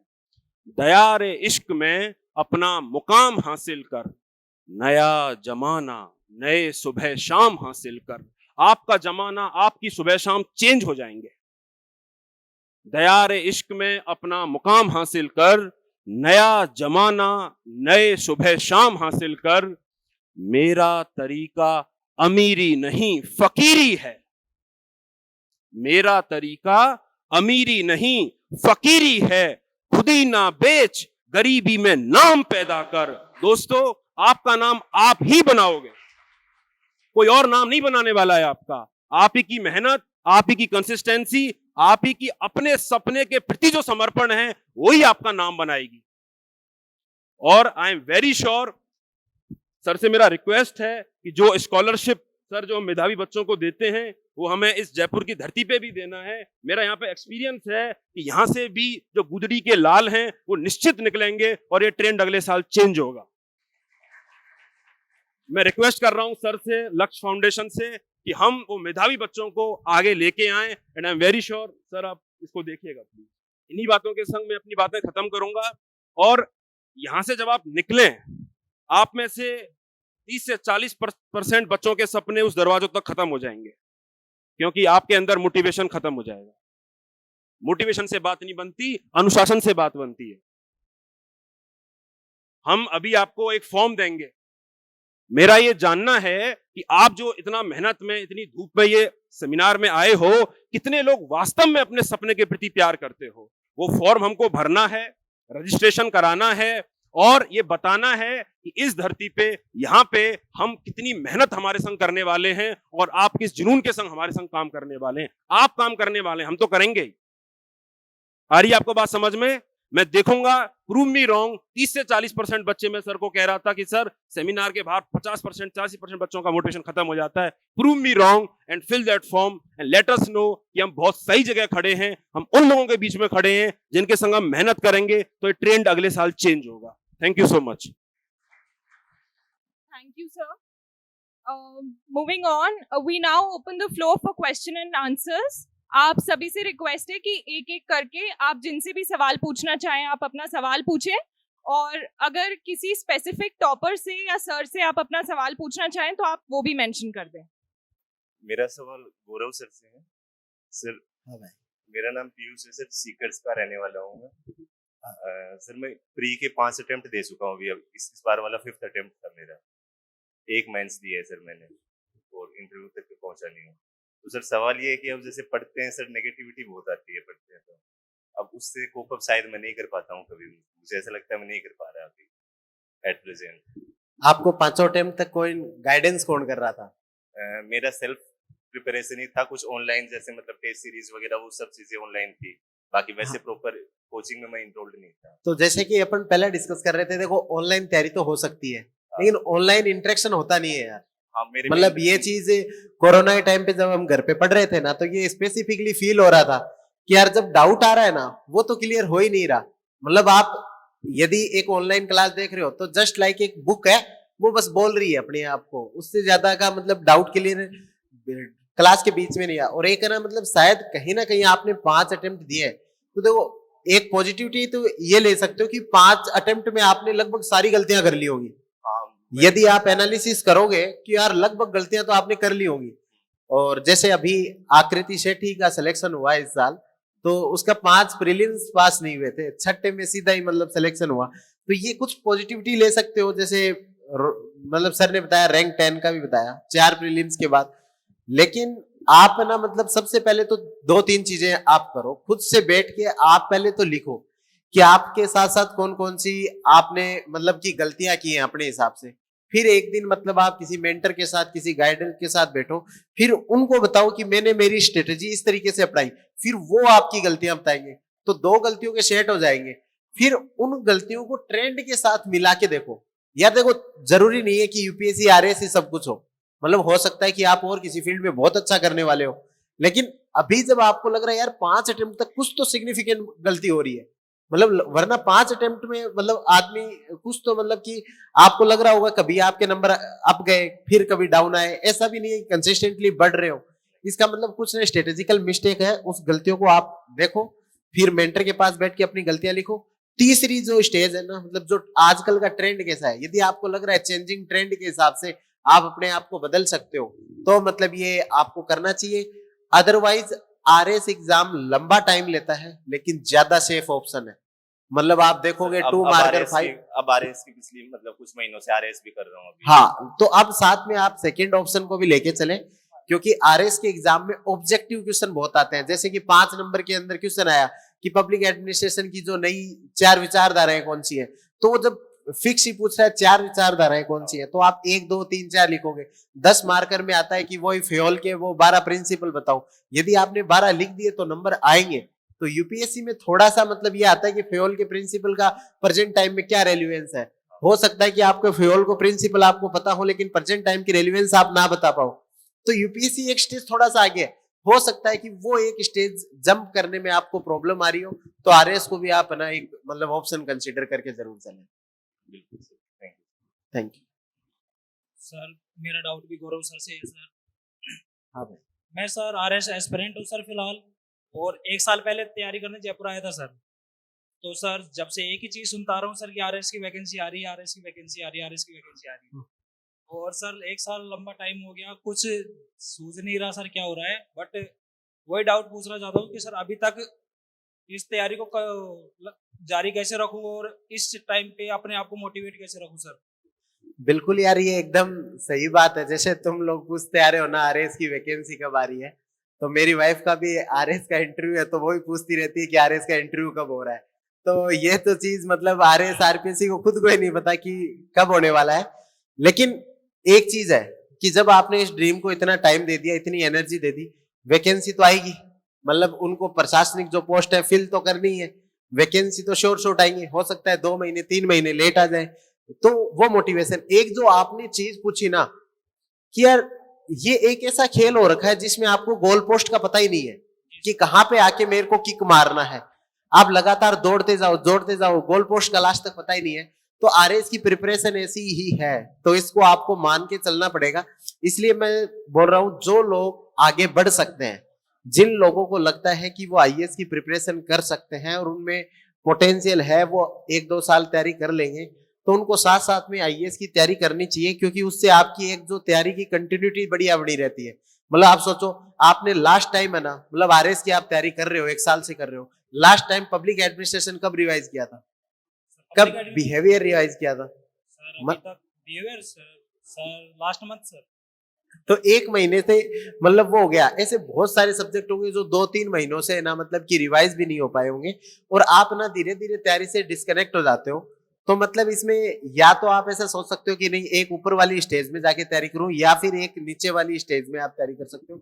फॉर एग्जांपल की लेक्चरर के, प्रोफेसर के जो पेपर आते हैं, ईओआरओ वाला पेपर आया था, इस तरीके के पेपर में ट्राई कर सकते हो। लेकिन लगता है नहीं मैं तो आईएएस वाला पेपर फाइट करूंगा, तो साथ में कर सकते हो। क्योंकि आरएएस में वैकेंसी का आपको कभी पता नहीं रहेगा।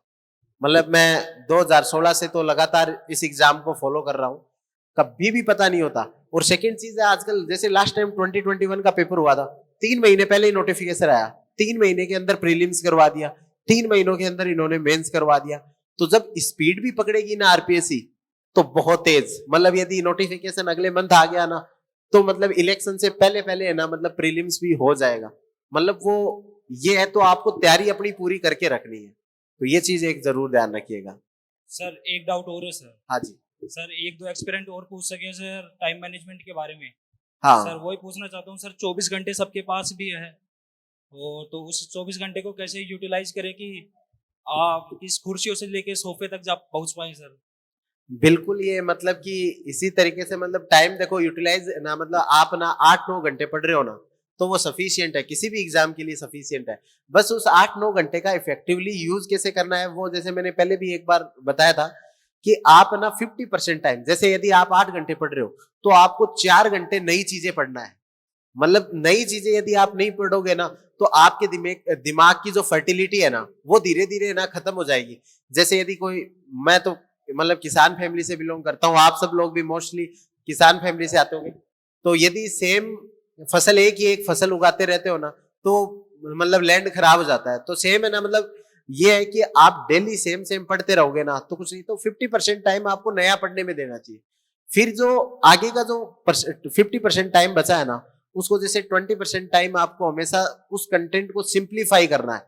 जैसे मानो कि आपने बर्गर खाया तो आपका शरीर सीधा बर्गर को थोड़ा ना एब्जॉर्व कर रहा है, वो उसको छोटे छोटे हिस्सों में क्या करेगा, तोड़ेगा पहले, और फिर जैसे ग्लूकोज के अंदर चेंज किया फिर उसको एक्सेप्ट करेगा। तो जब आप किसी भी इंफॉर्मेशन को याद कर रहे हो उसको छोटे छोटे हिस्सों में तोड़ के ना इतनी उसको एकदम इजी इंफॉर्मेशन कर लो कि ताकि वो याद हो जाए। तो आपको 20% टाइम सिंप्लीफिकेशन पे देना है, फिर जो 20% जो टाइम है आपका वो उसको रिटेन करने पे देना है। जैसे मैंने बताया ना, ये शॉर्ट टर्म मेमोरी में इंफॉर्मेशन जाएगी, आप उसको लॉन्ग टर्म मेमोरी के अंदर भेजना है। और जो 10% टाइम है उसके अंदर आपको रिवीजन करना है, दोस्तों के साथ डिस्कशन करना है, जो भी आपका स्टडी सर्किल है उसमें, या फिर आप कोई टेस्ट सीरीज दे सकते हो। तो ये सारी चीजें करोगे ना तो आपको लगेगा कि जो भी आपने पढ़ा है उसका इफेक्टिव यूटिलाइजेशन हो रहा है। अदरवाइज आप 8 घंटे नई नई चीजें पढ़ते रहोगे तो वो निकलती जाएंगी, दिमाग में टिकेगी नहीं। टाइम मैनेजमेंट यही है बस। उसके बाद आपको कितना टाइम लग रहा है, जैसे मैं बोलूं 6 महीने के अंदर प्रिपरेशन पूरी हो जानी चाहिए, तो वो हो सकता है मेरी कैपेसिटी से हो, आपकी कैपेसिटी से ना मतलब 5 महीने में भी हो सकती है, 3 महीने में भी हो सकती है। तो वो टाइम मैनेजमेंट कितना लंबा होगा वो इंडिविजुअल के ऊपर डिपेंड करेगा, लेकिन हर दिन आपको क्या करना है ना वो ये एकदम लगभग फिक्स ही रहता है। तो इस तरह से आप टाइम मैनेज करोगे ना तो आपको लगेगा कि पुराने सब्जेक्ट आप भूल भी नहीं रहे हो, रिवाइज भी हो रहा है, टेस्ट सीरीज भी साथ ही लिखते जा रहे हो और नया भी पढ़ते जा रहे हो। Thank you sir. Hello sir, good good afternoon. Good afternoon भाई। Sir, how to decide optional subject in Hindi medium, क्योंकि सर आजकल हिंदी मीडियम में थोड़ा ऑप्शनल ज्यादा क्रिटिकल हो गया है।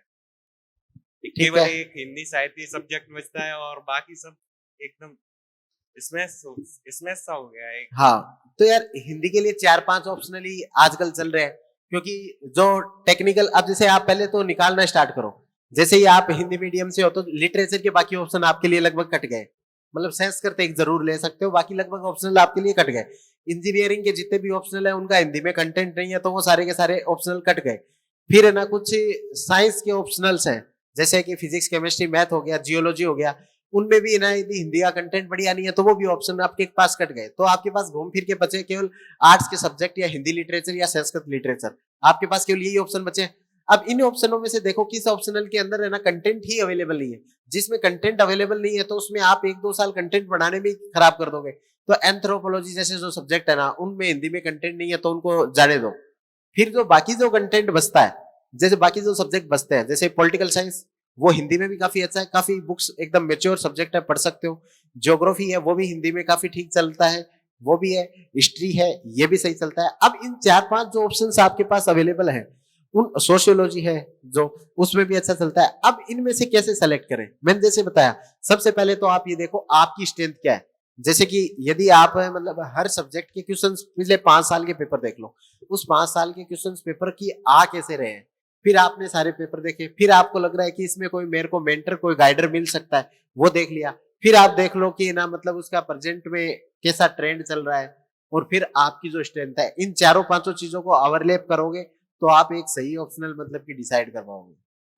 नमस्ते सर, मेरा नाम मधु व्यास है और मैंने RS 2021 में अभी मेंस दिया था, उसमें मेरा हुआ नहीं। सर मेरा पूछना ये है कि जो मेंस है उसमें 4th पेपर के लिए तैयारी करें, तो जब हिंदी के लिए तैयारी कर रहे हैं तो निबंध के लिए कैसे सोचे कि निबंध में ये तरीका अपनाना चाहिए या ये संभावनाएं बनती है कि ये आने वाले टाइम पे इस टाइप के निबंध आ सकते हैं। और सर एक मेरी इंग्लिश बहुत ज्यादा पुअर है। हाँ तो देखो, लैंग्वेज का तो मैं पहले भी बहुत बार बता चुका हूँ कि लैंग्वेज आपकी कभी भी पढ़ने से डेवलप नहीं होती। लैंग्वेज हमेशा इंटरेक्शन से डेवलप होती है। जैसे एक छोटा बच्चा है तो वो लैंग्वेज कैसे सीख जाता है, क्योंकि वो उसको इंटरेक्शन कर रहा है। तो सबसे पहले तो मैं बताऊंगा, जो जैसे कि पहले निवृत्ति ने बताया था, किसी भी सब्जेक्ट को आप ये मत करो कि ये मेरे को पसंद है, ये मेरे को खराब लगता है, इसमें मैं कमजोर हूँ। ये देखो दुनिया है, इसमें आपको रियलिटी फेस करनी पड़ेगी। ये कोई विश लैंड तो है नहीं कि हमने विश मांगी कि वो चीज पूरी हो जाए।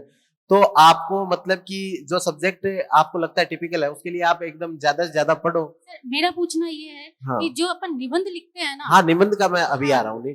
निबंध के ऊपर देखो, डायमेंशंस हमेशा ना निबंध की पूरी खुली होनी चाहिए। निबंध का जैसे मतलब ये होता है निबंध, मतलब कि किसी भी आपको डायमेंशंस के अंदर बंधना नहीं है। मतलब आपको अनलिमिटेड चीजें लिखनी होती हैं और अनलिमिटेड चीजें लिमिटेड शब्दों में लिखनी होती है। ये निबंध का चैलेंज होता है। आरएस में सबसे बड़ा चैलेंज है, क्योंकि आपको 200 शब्दों में या 250 शब्दों के अंदर ही मतलब वो सारी की सारी चीजें लिखनी पड़ती हैं।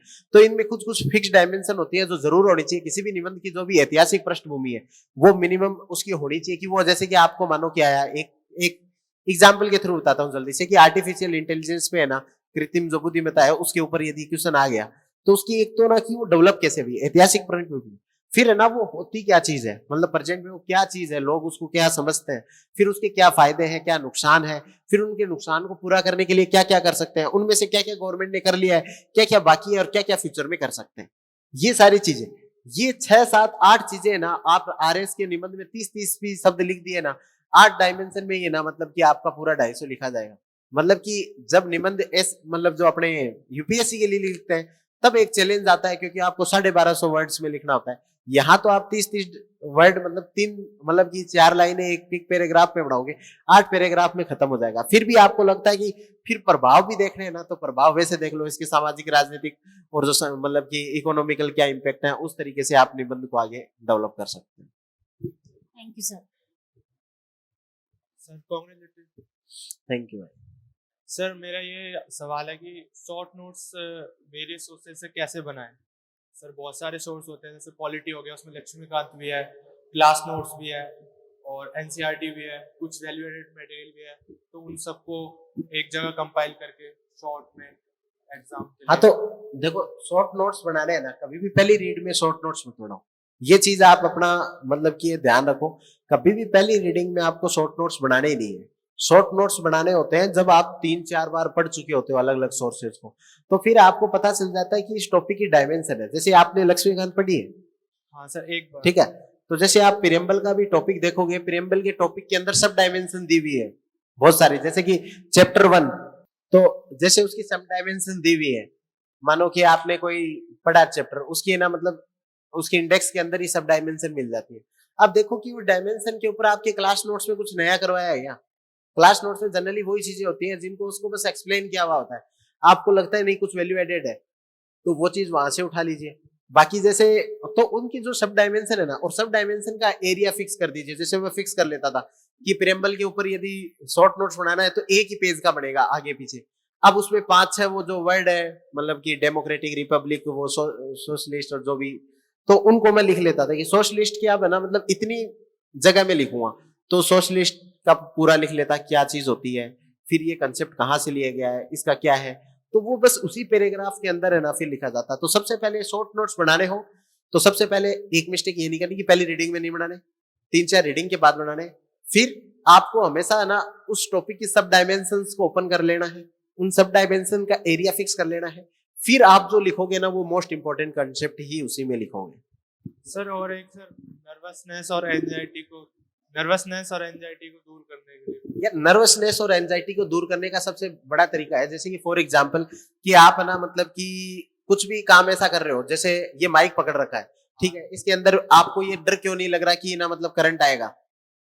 आपको ये डर भी लगना चाहिए, आपको ये लगना चाहिए कि ये बिल्डिंग गिर क्यों नहीं रही, ठीक है, क्योंकि इन सब के पीछे साइंस है। क्योंकि एक साइंस को फॉलो किया है तो हम बिलीव करते हैं कि इसमें एक जो इंसुलेटर लगा हुआ है उससे बाहर करंट नहीं आएगा, ये जो छत है वो पूरा एकदम प्रेशर मैकेनिज्म को देख के बनाई हुई है तो नहीं गिरेगी, ये स्ट्रेस जो मैकेनिक्स है उसको देख के बनाई हुई है ये। तो उसी तरीके से जब आप अपनी तैयारी को करो ना तो साइंटिफिक प्रिंसिपल्स के ऊपर करो, मतलब एक पर्टिकुलर टाइम पे आपको रिवीजन करना होता है, एक पर्टिकुलर सिंप्लीफिकेशन करना होता है, पर्टिकुलर एक नोट्स बनाने होते हैं। जो ये साइंस है ना, जिस दिन आपने इस साइंस को फॉलो कर लिया ना तो आपको डर लगना बंद हो जाएगा। सेकंड चीज है, आप ये चीज देखो ना कि मतलब जिसने मतलब मैंने पढ़ा, मैंने भी लक्ष्मीकांत पढ़ी, मैंने भी वही नोट्स पढ़े, आप भी वही नोट्स पढ़ रहे हो, आपको भी वही एग्जाम आ रहा है, मेरे को भी वही एग्जाम आ रहा है। तो जिस दिन आपने इस दृष्टिकोण से देखना स्टार्ट कर दिया ना, जैसा उनके लिए वैसा ही तो मेरे लिए है, तो उस दिन आपको डर लगना बंद हो जाएगा। लेकिन अपन क्या करते हैं ना कि दूसरे को बड़ा ओवर हाइप कर देते हैं, जैसे कि बोलते हैं ना कि दूसरे की थाली में लाडू बड़ा लगा। तो वही बात होती है कि जब भी कोई तैयारी कर रहा होता है ना तो दूसरे की प्रिपरेशन अपने को ज्यादा लगती है और हम उससे कंपेयर करते हैं, तो वो कंपेरेटिव फियर एंजाइटी अपन क्रिएट करते हैं, वो एक्चुअली में एग्जिस्ट नहीं कर रही होती। तो ये 2-4 चीजें आप ध्यान में रखोगे तो डर कम लगेगा। Thank you sir. Good afternoon sir. Sir अभी मेरा बीटेक कंप्यूटर साइंस से 8 सेमेस्टर चल रहा है और मैंने सेकंड ईयर में सोचा था कि मैं आईएएस के लिए प्रिपेयर करूंगा। तो उस टाइम पे मैंने एनसीईआरटीज पढ़ना स्टार्ट की, बट मेरा जो ज़्यादा टाइम था वो कॉलेज की तरफ इंगेज हो रहा था मैं। तो मैंने सोचा कि मैं गेट कर लेता हूँ। गेट करने से क्या है कि कॉलेज में बहुत अच्छा प्रिपेयर कर लूँगा, कॉलेज का भी और फिर गेट का भी देख लूँगा। तो सर अभी मेरा गेट हो चुका है, तो मेरे पास 2 ऑप्शन है कि एक तो मैं आईआईटी से एमटेक करके आईटी सेक्टर में जा सकूँ, दूसरा है कि मतलब थोड़ी कम प्रिपरेशन रही थी तो मैं पीएसयू की तरफ जा सकूँ। और सर आईएएस का हमेशा मन में रहता है, तो मैं कंफ्यूज हूँ सर कि अभी कौन सा ऑप्ट करना चाहिए। सबसे मेन है कि आपको जो आपकी इस टाइम पे जो एनर्जी है ना वो पीक है, मतलब इतनी एनर्जी जीवन में कभी नहीं आएगी, ये चीज मान के चल लो। कि मैं आपसे 4-5 साल तो बड़ा जरूर हूँ, तो मैंने जब मैं कॉलेज से जब पास आउट हुआ था ना तो इतनी भयंकर एनर्जी थी ना, और वो धीरे धीरे ना मतलब कि शांत होती रहती है। जैसे मतलब जो आरएस की तैयारी कर रहे होंगे वो जानते होंगे, गोगा जी, तेजा जी, मेरे को इनके घोड़ियों के, इनके माता जी के, इनके पिताजी के, सभी के नाम याद थे। मतलब कि जो याद नहीं करने होते वैसे एग्जाम के पर्पज से, लेकिन वो गलतियां करने के चक्कर में, लेकिन इतनी एनर्जी थी कि वो सारी चीजें याद हो गई। तो आपकी हाईएस्ट पीक एनर्जी है वो अभी है, तो जिसमें आपका ड्रीम है यदि, तो उसको अभी पूरा कर लो। एमटेक तो यही है, बाद में भी कर सकते हो, वो जो बाकी जो जॉब है वो तो बाद में भी कर सकते हो। और यदि आपको उसमें करियर बनाना है तो अपने इस ड्रीम को एक बार बोल दो कि भाई शांत रहो, मैं मेरा करियर बना रहा हूँ। लेकिन मोस्टली क्या होता है ना कि आपकी जो सबसे मोस्ट एनर्जेटिक टाइम होता है ना, उसी के अंदर आपको मतलब अपने जो बिगेस्ट ड्रीम को चेज करना चाहिए। ये मेरा फाइनल। नहीं सर, जैसे अभी आईएएस में मैं बिल्कुल नूब हूँ और इसमें गेट में मैं 40 से 60% कर चुका हूँ, तो इसमें मेरे लिए वैसे आसान है, सेफ साइड है ये कि मैं पीएसयू में चला जाऊँ, थोड़ा सा प्रिपेयर कर। हार्ड रास्ते तो आपको चूज करने ही पड़ेंगे, मतलब ऐसे बताया ना कि दुनिया विशलैंड है ही नहीं, ये एग्जाम की प्रिपरेशन भी कोई विशलैंड नहीं है कि मतलब आप ऐसे सोचो जो मेरे वाले सब्जेक्ट है वो एग्जाम में आने लग जाए, जो मैं पढ़ गया हूँ वो क्वेश्चन आने लग जाए। टिपिकल तो होगा, जोर भी बहुत आएगा, ये तो इस एग्जाम का फैक्ट है। मतलब कोई भी यहाँ पे टॉपर कोई भी ऐसा बैठा होगा, ऐसा हो ही नहीं सकता कि उसको जोर ना आया हो, बहुत जोर आया होगा। लेकिन जब हम केवल उस आदमी को तभी देखते हैं जब उसका सिलेक्शन हो जाता है, जब वो प्रिपरेशन स्टेज में होता है ना तो एकदम भूत जैसा दिख रहा होता है। वो जो उसके टीचर्स हैं या उसके पेरेंट्स हैं या उसके जो साथी है ना, वही उसको जान सकते हैं। तो मेरे जैसे साथ जो तैयारी करने वाले कुछ लोग हैं तो उनको पता होगा ये चीज कि मतलब कि प्रिपरेशन स्टेज कैसी थी और आज में कैसा है। Thank you sir. Good afternoon, sir. Actually, first of all, I would like to pay thanks to all of you for giving us your valuable time.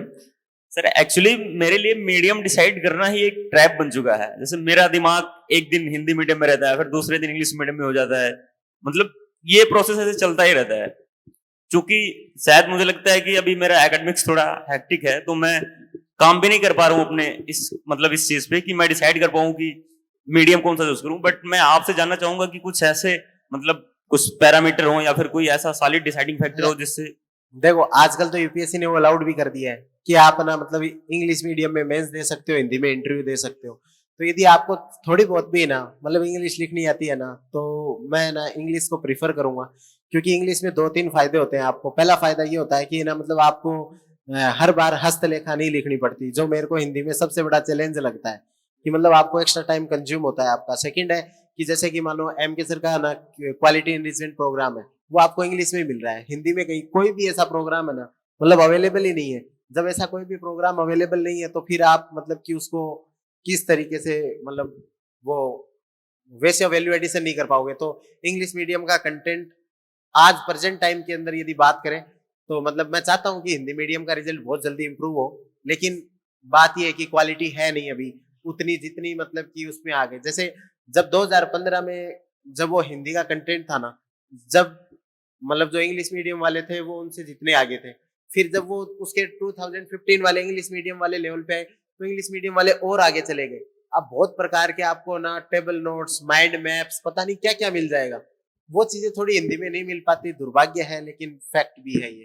तो यदि थोड़ा बहुत भी आपका इंग्लिश की तरफ इंक्लिनेशन है तो आप मतलब पूरी इस तैयारी के दौरान 1-1.5 साल पूरा इंग्लिश से जुड़े रहोगे तो आपका मतलब जरूर इंग्लिश में बढ़िया हो जाएगा। Thank you sir.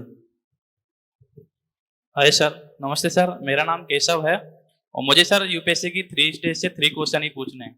पहला क्वेश्चन सर मेरा ये है कि प्रीलिम्स को देखते हुए उसमें एलिमिनेशन सही से करना बहुत ज्यादा जरूरी हो गया है, लेकिन सर उसके पैरामीटर और मायने क्या हैं जिससे हम उसी अकॉर्डिंग पढ़ सकें कि अगर मान लो एग्जाम में हमें किसी भी 3 युग्म में से 2 युग्म करेक्टली आते हैं लेकिन एक युग्म को हम ये वेरीफाई नहीं कर पा रहे हैं कि हम करेक्ट हैं या इनकरेक्ट हैं, तो उस टाइम पे कौन सा एलिमिनेशन किस तरीके से लगाना है, थोड़ी सी ऐसी ट्रिक्स मुझे चाहिए। सेकंड क्वेश्चन सर मेरा ये है कि मैंने सर बीए सीरीजों से पास नहीं की, मैंने बीए को पढ़ा है और काफी टेक्स्ट बुक पढ़ी है, ऑथर्स की पर्सनल बुक भी पढ़ी है।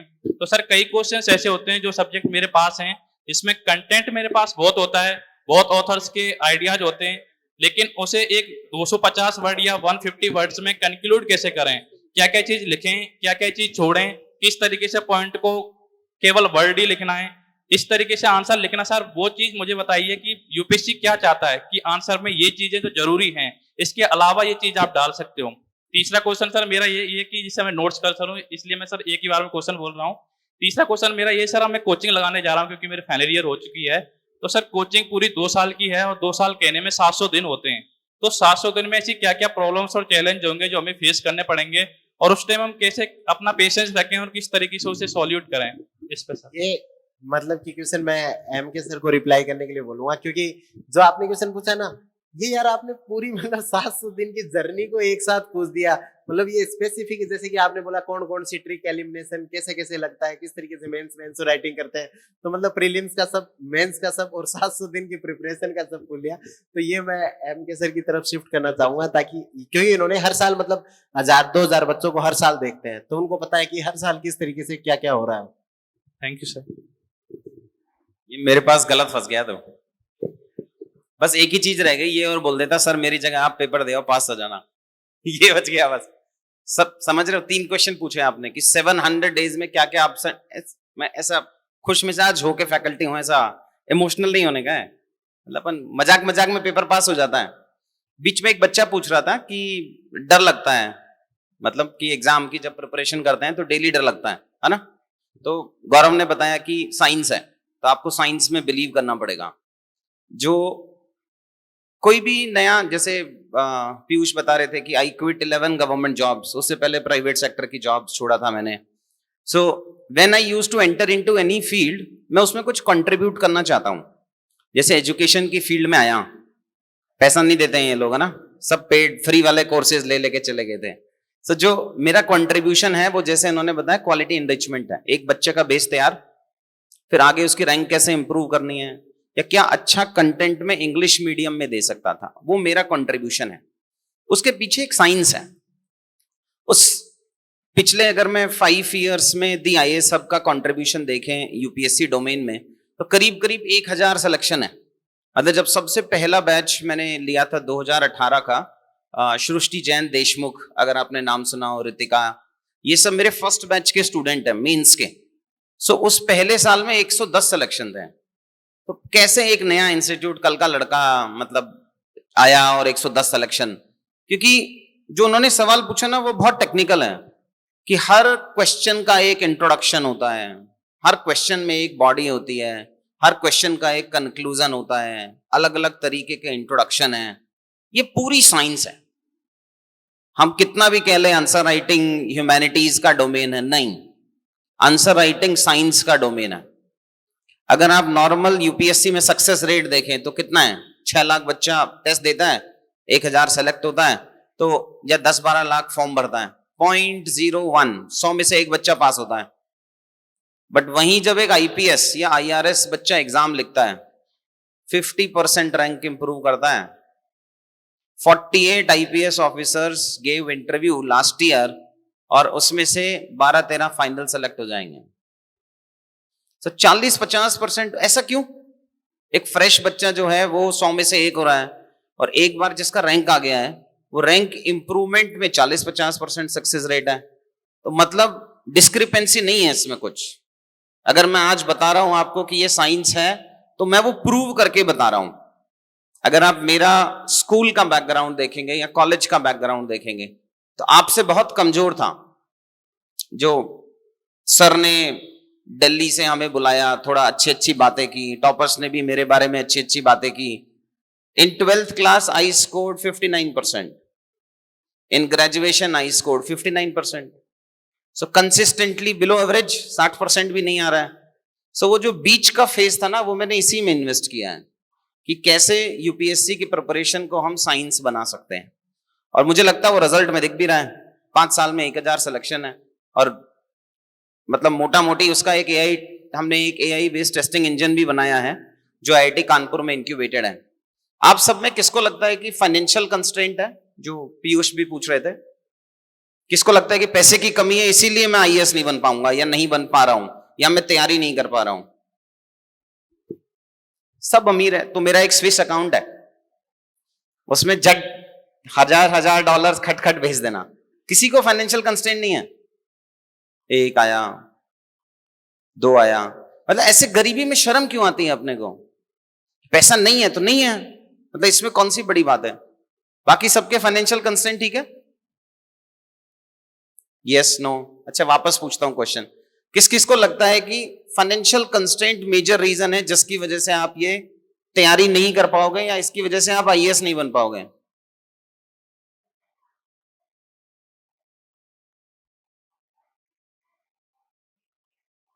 हाँ, तो 2 रीजन है।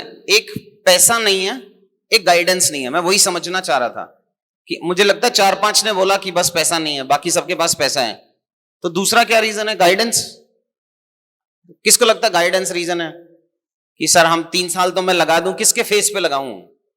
आप मुझे बोल रहे हो कि मैं इस प्रिपरेशन में 3 साल लगा दूं।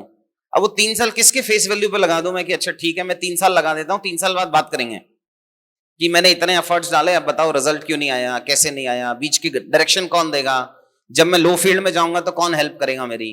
ये कितनों को लगता है? और बचे हुए को क्या लगता है? आपको क्या लगता है वो जो बड़ा सपना है आईएएस बनने का, बहुत बड़ा सपना है ना? वो भीलवाड़ा का एक जोक है, सुनाओ। सो 2009-2010 में यूएस प्रेसिडेंट आ रहा था इंडिया में।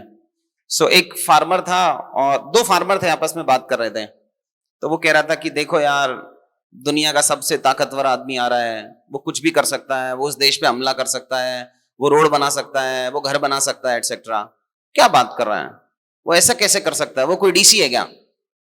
तो वो डीसी का जो सपना है, डीसी की जो पावर है वो इतनी बड़ी है, तो डर लगेगा शुरू में, वो कोई इशू नहीं है, हर किसी को लगता है। फेलियर रेट ज्यादा है। जैसे नुपुर गोयल तुम्हारी बैचमेट है क्या? नुपुर गोयल सीनियर है। सो इनसे 1 साल सीनियर एक बच्ची है नुपुर करके, आप जाके यूट्यूब पे थोड़ा सर्च करना। उन्होंने भी 5 अटेम्प्ट दिए थे, मिडिल क्लास फैमिली से आ रही हैं। 5 अटेम्प्ट में 2 इंटरव्यू भी दिए थे।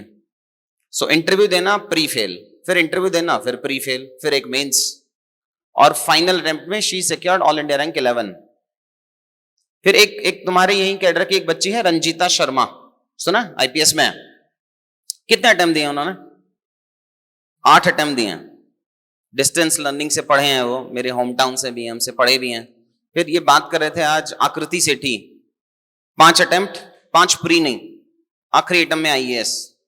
एक और बच्ची मेरी अपराजिता, 124 रैंक, उसने भी 5 प्री दिए, 5 प्री नहीं, फाइनली आईएएस। उसका ही भाई है real brother Tejas, he got some 300 rank this year, I think in the second attempt only. So वो ऊपर नीचे तो चलेगा यार प्रिपरेशन। अब बस मुझे तुम ये बता दो कि सर ये हमारे चैलेंजेस हैं, सॉल्यूशन मैं निकाल दूंगा। थोड़ों को फाइनेंशियल कंस्ट्रेंट है, बाकियों को ये कंस्ट्रेंट है, और क्या इश्यू है? तो तुम बताओगे नहीं तो पता नहीं चलेगा। सीट सीसेट 66% याद कर अपने स्कूल के दिन। 40% वाले को तो ऐसे हीन भावना से देखता था, 40% नहीं आया इसके, यार इसको पीछे बढ़ाओ।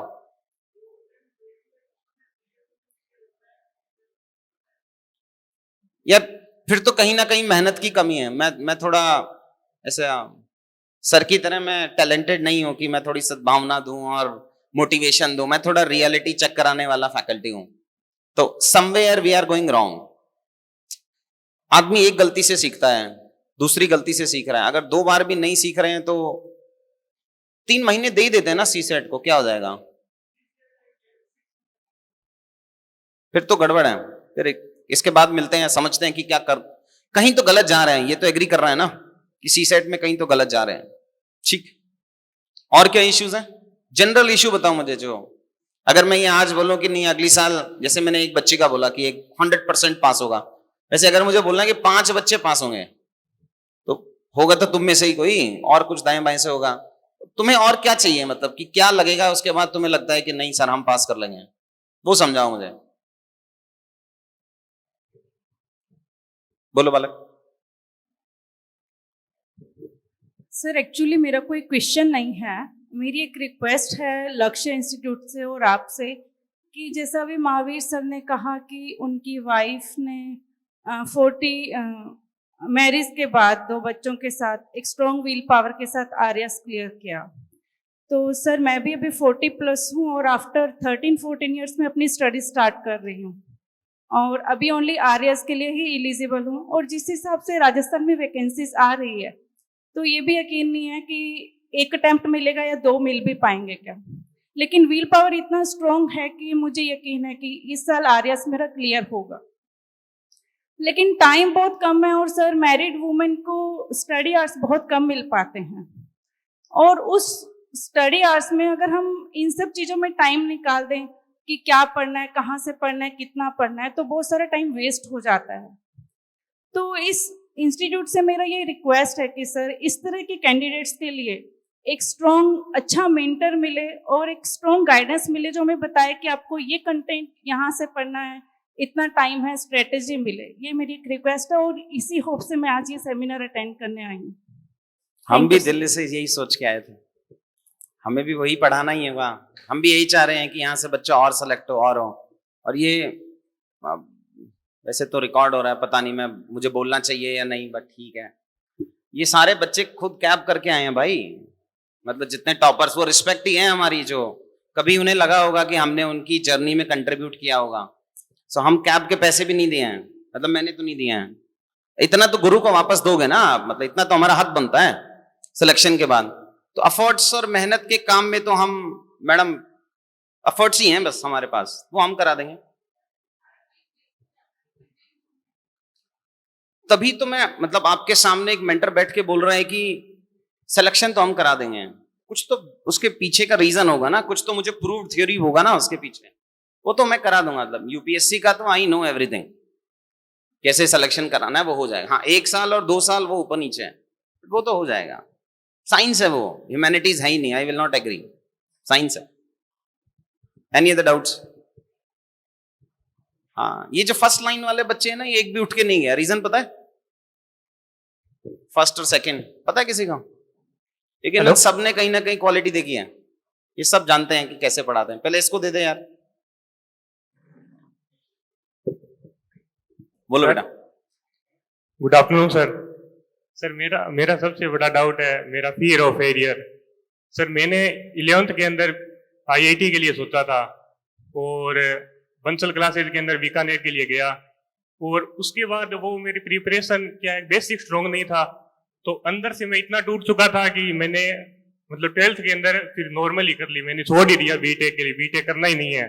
उसके बाद से मतलब मेरे के अंदर एक इतना बड़ा फियर ऑफ फेलियर हो गया है कि मैं कोई भी मतलब जैसे कोई भी एग्जाम के लिए पहले ही वो आ जाता है भी ये तो मतलब नहीं होगा।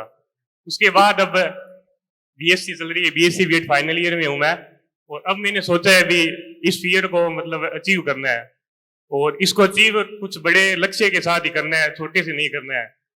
तो ये अब इसीलिए मैंने आईएएस के लिए सोचा है।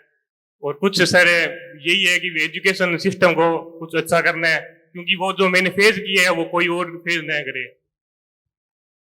यार फेलियर की कहानी ना हर बच्चे की अपनी होती है, जैसे सबका अपना लर्निंग कर्व है वैसे हर किसी का अपना फेलियर है। बैठ जाओ आप। तो ऐसे इकलौते आप नहीं हो कि आप फेल हुए हो, तो बहुत सारे बच्चे बहुत स्टेजेस में फेल होते हैं। उससे फेलियर से डर क्यों लगता है? फेलियर सबसे अच्छा टीचर होता है। जब आप फेल्ड स्टेज में होते हो ना, तो घर वाले भी थोड़े, अगर 5 घर वाले हैं तो 3 वाले साथ छोड़ देते हैं, 2 रहते हैं, यार दोस्त ऊपर नीचे हो जाते हैं, जो पहले फोन उठाते थे वो फोन नहीं उठाते हैं, किसी तरीके का भी। तो फेलियर तो लाइफ में आना ही चाहिए। देखो, जब किसी कंट्री पे बड़ा फेलियर आता है तो स्ट्रॉन्ग डेमोक्रेसी बनता है। जब वर्ल्ड वॉर 1 आए, वर्ल्ड वॉर 2 आए, तभी तो ये स्ट्रॉन्ग नेशंस बने। तो फेलियर तो जरूरी है लाइफ में। सक्सेस करता चला जाएगा तो फिर सीखेगा कब? फिर जब फेल होगा तो लगेगा ये तो बहुत बड़ा गड़बड़ हो गया। तो मतलब मुझे समझ नहीं आ रहा कि फेलियर से इतना घबराना क्यों है, ऐसा रिवेंज क्यों ले रहा है फेलियर के साथ? तू सिखा के गया ना कुछ। आज तू इतने फेलियर के बाद सोच रहा है कि मैं यूपीएससी की तैयारी करूंगा, वो किसका नतीजा है? फेलियर का ही नतीजा है। अगर फेल नहीं होता तो क्या पता नहीं सोचता इतना बड़ा। सो failure is good in life. अपनी लाइफ है, हमने गलती की, कर ली, क्या हो गया? पहले अटेम्प्ट में नहीं हुआ, दूसरे में नहीं हुआ। You are accountable to first yourself and then you are accountable to anybody else. तो फेलियर तो अच्छा टीचर है, उसमें मुझे नहीं लगता कुछ प्रॉब्लम है। सर मेरा क्वेश्चन ये है कि सर बिना कोचिंग जो है अगर मेंटर चाहिए तो वो कैसे सर अपन मेंटर से इंटरेक्ट कर सकते हैं, और आंसर चेकिंग कैसे करा सकते हैं सर बिना कोचिंग ज्वाइन करे? उसके पहले रीजन समझा कि कोचिंग क्यों नहीं करना है। ऐसा नहीं है कि सारे कोचिंग में सिलेक्शन हो जाते हैं, और ऐसा भी नहीं है कि बिना कोचिंग के सिलेक्शन नहीं होता है। सर मैं घर से ही पढ़ाई कर रहा हूँ, मतलब अभी मैंने लास्ट ईयर बीटेक कंप्लीट करा है, मेरा सीसेट हो गया था, जीएस रहा है सर, मैंने बेसिक्स तो अच्छे से कर लिया है, अब स्टैंडर्ड बुक ये सारी करनी है। तो सर मैं सोच रहा हूँ कि खुद से पढ़ के आंसर मतलब चेक करा सकूं, मेरी गलतियां सुधार सकूं, बस सर यही। इसका ना हम एक बेसलाइन टेस्ट लेते हैं। एक काम करेंगे, पहले आप सबका हम एक लिंक आपके साथ शेयर करेंगे जिसको हम कॉग्निटिव असेसमेंट टेस्ट कहते हैं। आईआईटी कानपुर और बॉम्बे के साथ मिलकर बनाया हमने। तो पहले उस टेस्ट को, उसमें शायद 60 या 100 क्वेश्चंस हैं, एक बार उस टेस्ट को देते हैं, उससे एप्टीट्यूड फाइंड करते हैं कि यूपीएससी का एप्टीट्यूड है, आरएएस का एप्टीट्यूड है, डिफेंस का है, बैंक पीओ का है, एसएससी का है। पहले एक वो एप्टीट्यूड फाइंड का टेस्ट निकालते हैं। मैं इन जनरल आप सबके लिए बता रहा हूं, तो आप पहले जाके वो टेस्ट दे देना, वो तो वैसे भी फ्री ऑफ कॉस्ट है। तो उससे पहले ये पता करें कि सीएससी का एप्टीट्यूड है भी कि नहीं है, या आरएएस का एप्टीट्यूड है भी कि नहीं है उसके लिए। तो वो तो हो गया अलग से बात। देखो, जो आप मांग रहे हो मेंटरशिप, वो तो टीचर की मेंटरशिप हमेशा ही रहती है। मतलब वो एक अलग से आपको मिल जाएगा। यहाँ जो टीचर्स अवेलेबल होंगे हमारे दिल्ली वाले या केसर सर अवेलेबल होंगे, वो मेंटरशिप तो मिल ही जाएगा। और कंटेंट तो मार्केट में मिल ही सकता है आपको, 100 रुपए मिल जाता है जेरॉक्स शॉप पे। कंटेंट की बात नहीं है सर, मेंटरशिप की बात है कि मैं स्ट्रेटजी बनाता हूँ सर, मैंने महीने भर की बनाई, साल भर की बनाई, फिर उसमें मतलब जब तैयारी करता हूँ तो ऐसे आता है कि ये जो मैं कर रहा हूँ वो गलत है कि सही है, ये बताने वाला कोई मिल जाए तो सर। वो मेंटरशिप के लिए अलग से मॉड्यूल ही है एक, जिसका नाम ही मेंटरशिप है बस, जो आपको हफ्ते के टारगेट्स देगा, महीने के टारगेट्स देगा। आप यहाँ के टेस्ट लिखोगे, घर से टेस्ट लिखोगे, आंसर अपलोड करोगे, वो फीडबैक देगा। तो वो मॉड्यूल ही मेंटरशिप है। Thank you sir.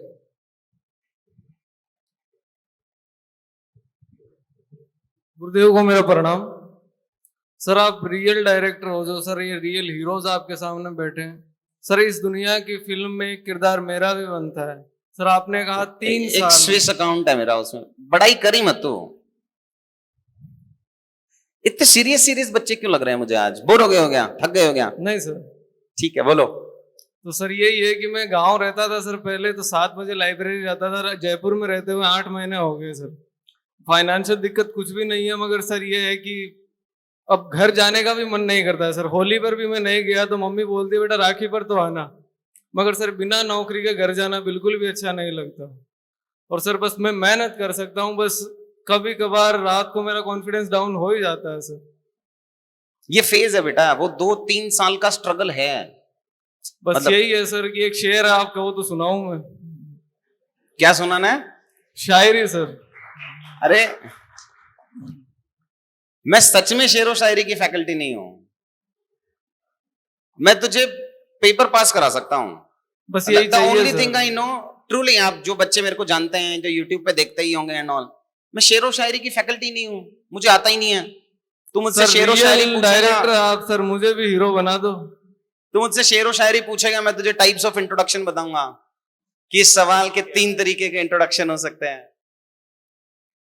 Sir Piyush sir बताएंगे। वो आई थिंक आप सुनाना चाह रहे हैं कोई शेर। जी सर। इरशाद।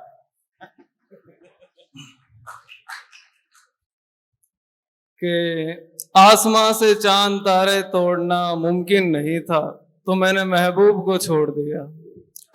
कि आसमां से चांद तारे तोड़ना मुमकिन नहीं था तो मैंने महबूब को छोड़ दिया। माँ ने जब बात की कंधों पे सितारे लगाने की, यारो गांव क्या घर तक छोड़ दिया। मैं ना सर के बारे में बात बताता हूँ। मैं 2 साल पहले कोविड जब हुआ था, मैं बहुत बीमार था, सर के संग एसोसिएटेड था मैं। तो मैंने कहा सर मुझे 9 दिन हो गए, बुखार नहीं उतर रहा है मेरा। मैंने सर को रिपोर्ट भेजी तो ये फोन करके कहते अरे मर नहीं रहा है तू यहाँ पे। मतलब he is that straight forward. ये जो होता है ना कि अपन प्यार से थोड़ा बात कर लें, सर को स्ट्रेट ही बात कहते हैं। तो मैं फिर से एक कहते हैं ना कि जो दिल पे है वही जवान पे है, जो दिल पे है वही जवान पे है, और इनमें कोई खास बात नहीं। सर बना दोगे हीरो मुझे? हाँ पहले आंसर दिखा दे बस, मतलब आंसर दिखा दे वो मैं बता दूंगा। श्योर? Okay sir. ठीक है भाई, नेक्स्ट 1-2 डाउट्स और ले लेते हैं। बाकी यक्ष भी हैं यहाँ पे, गौरव भी हैं, अभिजीत भी हैं। हेलो नमस्ते सर। नमस्ते बालक। मेरा क्वेश्चन सर गौरव सर से होगा कि हिंदी मीडियम से सर एक दिक्कत आती है न्यूज़पेपर को लेकर के। तो सर उसकी जो मेन हेडिंग होती है, एडिटोरियल को छोड़ करके बाकी सारा समझ लेते हैं आसानी से, और अपने सिलेबस के साथ भी उसको मतलब को रिलेट कर पाते हैं।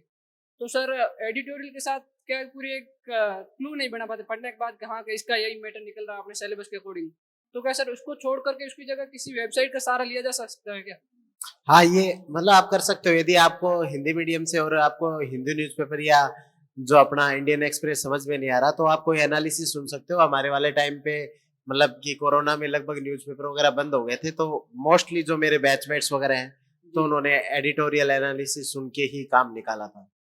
सर आप जैसे आपके चैनल पे आपने अभी जो प्रीलिम्स हुआ था उसके बाद एक वीडियो मतलब डाला था कि जैसे जो रिपीटेटिव थीम के क्वेश्चन आ रहे हैं बार बार, जैसे इस बार संगम लिटरेचर पेपर आया था, तो जैसे वो सर बेसिक बुक्स के अंदर नहीं मिल रहा है, वो भले रिपीटेटिव थीम के संगम लिटरेचर से आ रहा है, तो उसके लिए कौन से सोर्स की ओर मतलब जाना चाहिए कि हाँ जो रिपीटेटिव थीम्स है, मैं पहले बताया कि आप स्टैंडर्ड बुक को पढ़ते रहो, लेकिन 15-20 थीम ऐसी हैं जहाँ से हर साल क्वेश्चन आ रहा है, उनके लिए तो जितना भी पॉसिबल कंटेंट है वो सब पढ़ लो, क्योंकि डायमेंशन उसकी बढ़ती जाएंगी। अब जैसे बुद्धिज्म है तो यू कांट मतलब कि depend on the NCERT only, क्योंकि पता है आपको बुद्धिज्म जैनिज्म से क्वेश्चन आने हैं। इस बार 4-5 क्वेश्चन आए थे, तो मतलब आपको जो जो टॉपिक इतने इंपॉर्टेंट थीम्स हैं उनमें 2-4 सोर्सेज को पढ़ना चाहिए। Thank you sir. ओके। मेरा सवाल गौरव सर से। सर पहले तो जो मैंने क्वेश्चन पूछे थे दो, कि थोड़ी सी ब्रॉड आउटलाइन मेंस के प्री से पहले मेंस कंप्लीट हो जाए उसके लिए, और दूसरा खुद से अगर आंसर राइटिंग स्टार्ट करनी तो कैसे करें। इसके अलावा सर एक स्पेसिफिक क्वेश्चन है कि आपने ये बताया था कि आपने एक ऐसा पेन बनाया था जो आगे से ब्लू और पीछे से ब्लैक चलता था, तो वो कैसे बनाया था आपने, उसके बारे में। तो या पहला तो जैसे कि आपने जो पूछा प्री और मेंस के बीच में, तो आपको बहुत ज्यादा स्पेसिफिक कंटेंट आपके पास होना चाहिए। तो मैं तो एक टॉपर थे ऋषिकेश रेड्डी सर, उनके नोट्स उठा लिए थे क्योंकि आपके पास बहुत ज्यादा टाइम नहीं मिलता। फिर सेकेंडली मैंने जैसे बताया था कि मैं सर के पास गया था, तो इनका मुझे लगा ये कंटेंट बढ़िया है, तो मैं कि ये भी उठा लेता हूँ, ये भी उठा लेता हूँ।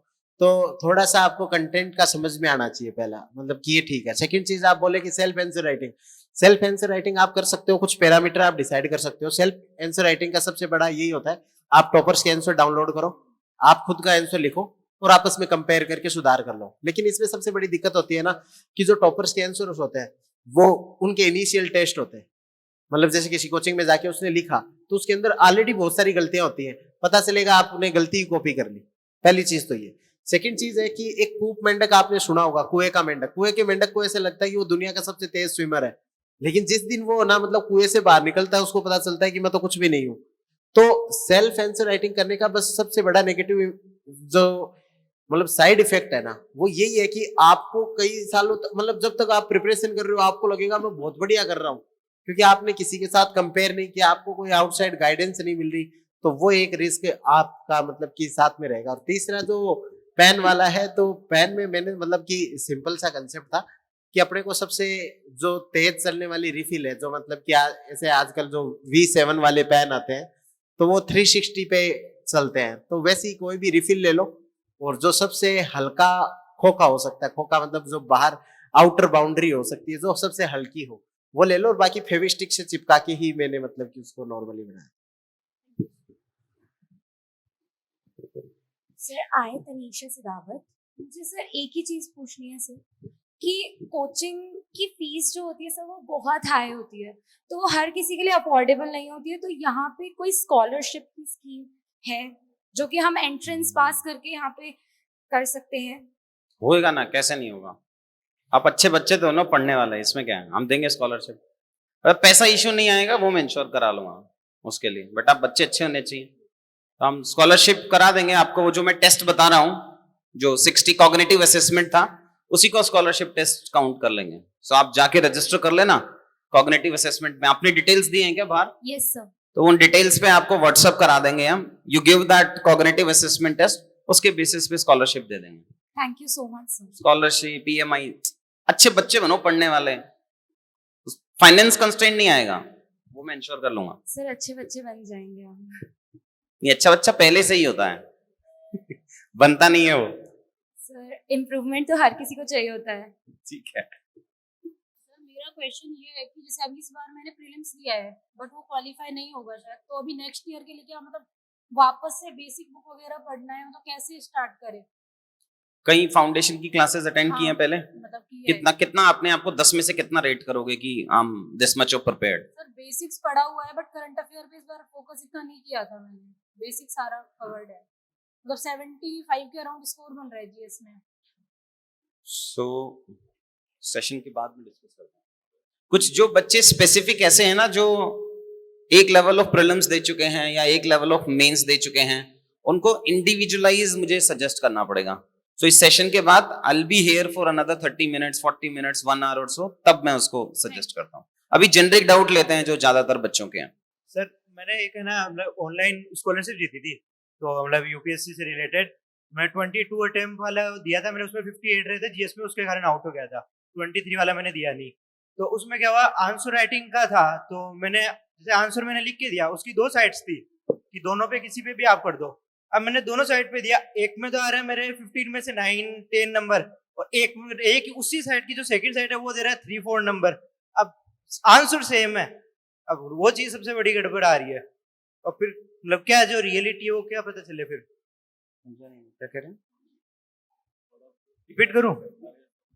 सर मैंने जैसे एक ऑनलाइन लिया मैंने जिसमें टेस्ट वगैरह दे सकते हैं, तो चेकिंग के लिए उनकी 2 लिंक थी कि अपन 2 लिंक है, आप किसी पर भी भेज दो आपको आंसर चेक करके आ जाएगा। एक लिंक के ऊपर तो वही 15 मार्कर में मेरे 9 to 10 मार्क्स आ रहे हैं, और दूसरी लिंक पे उसी आंसर के ऊपर 3 to 4 मार्क्स आ रहे हैं। अब जो रियलिटी है वो क्या है वो एक बार मुझे दोनों लिंक्स दिखा देना, इसके बाद में शो करके जाएं। ठीक, फिनिश हो गया मोस्ट प्रोबेबली। ठीक है बच्चा लोग, thanks a lot for listening to us. Thanks Mahavir sir for giving me an opportunity to come and meet you guys.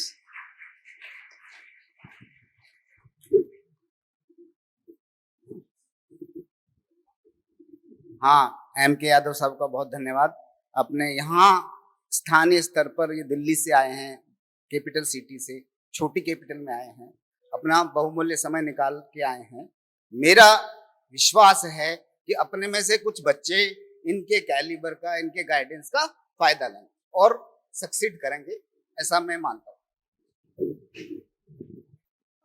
अब मैं रिक्वेस्ट करना चाहूंगी हमारे तारा सर से कि वे आए और हमारे सभी गेस्ट को मेमेंटो देकर थैंक्स एक्सप्रेस करें।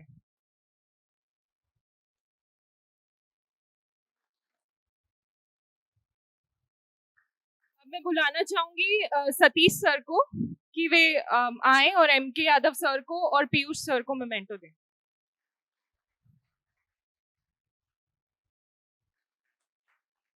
मैं रिक्वेस्ट करूंगी अभिषेक सर को, वो आए और अभिजीत को थैंक्स एक्सप्रेस करें.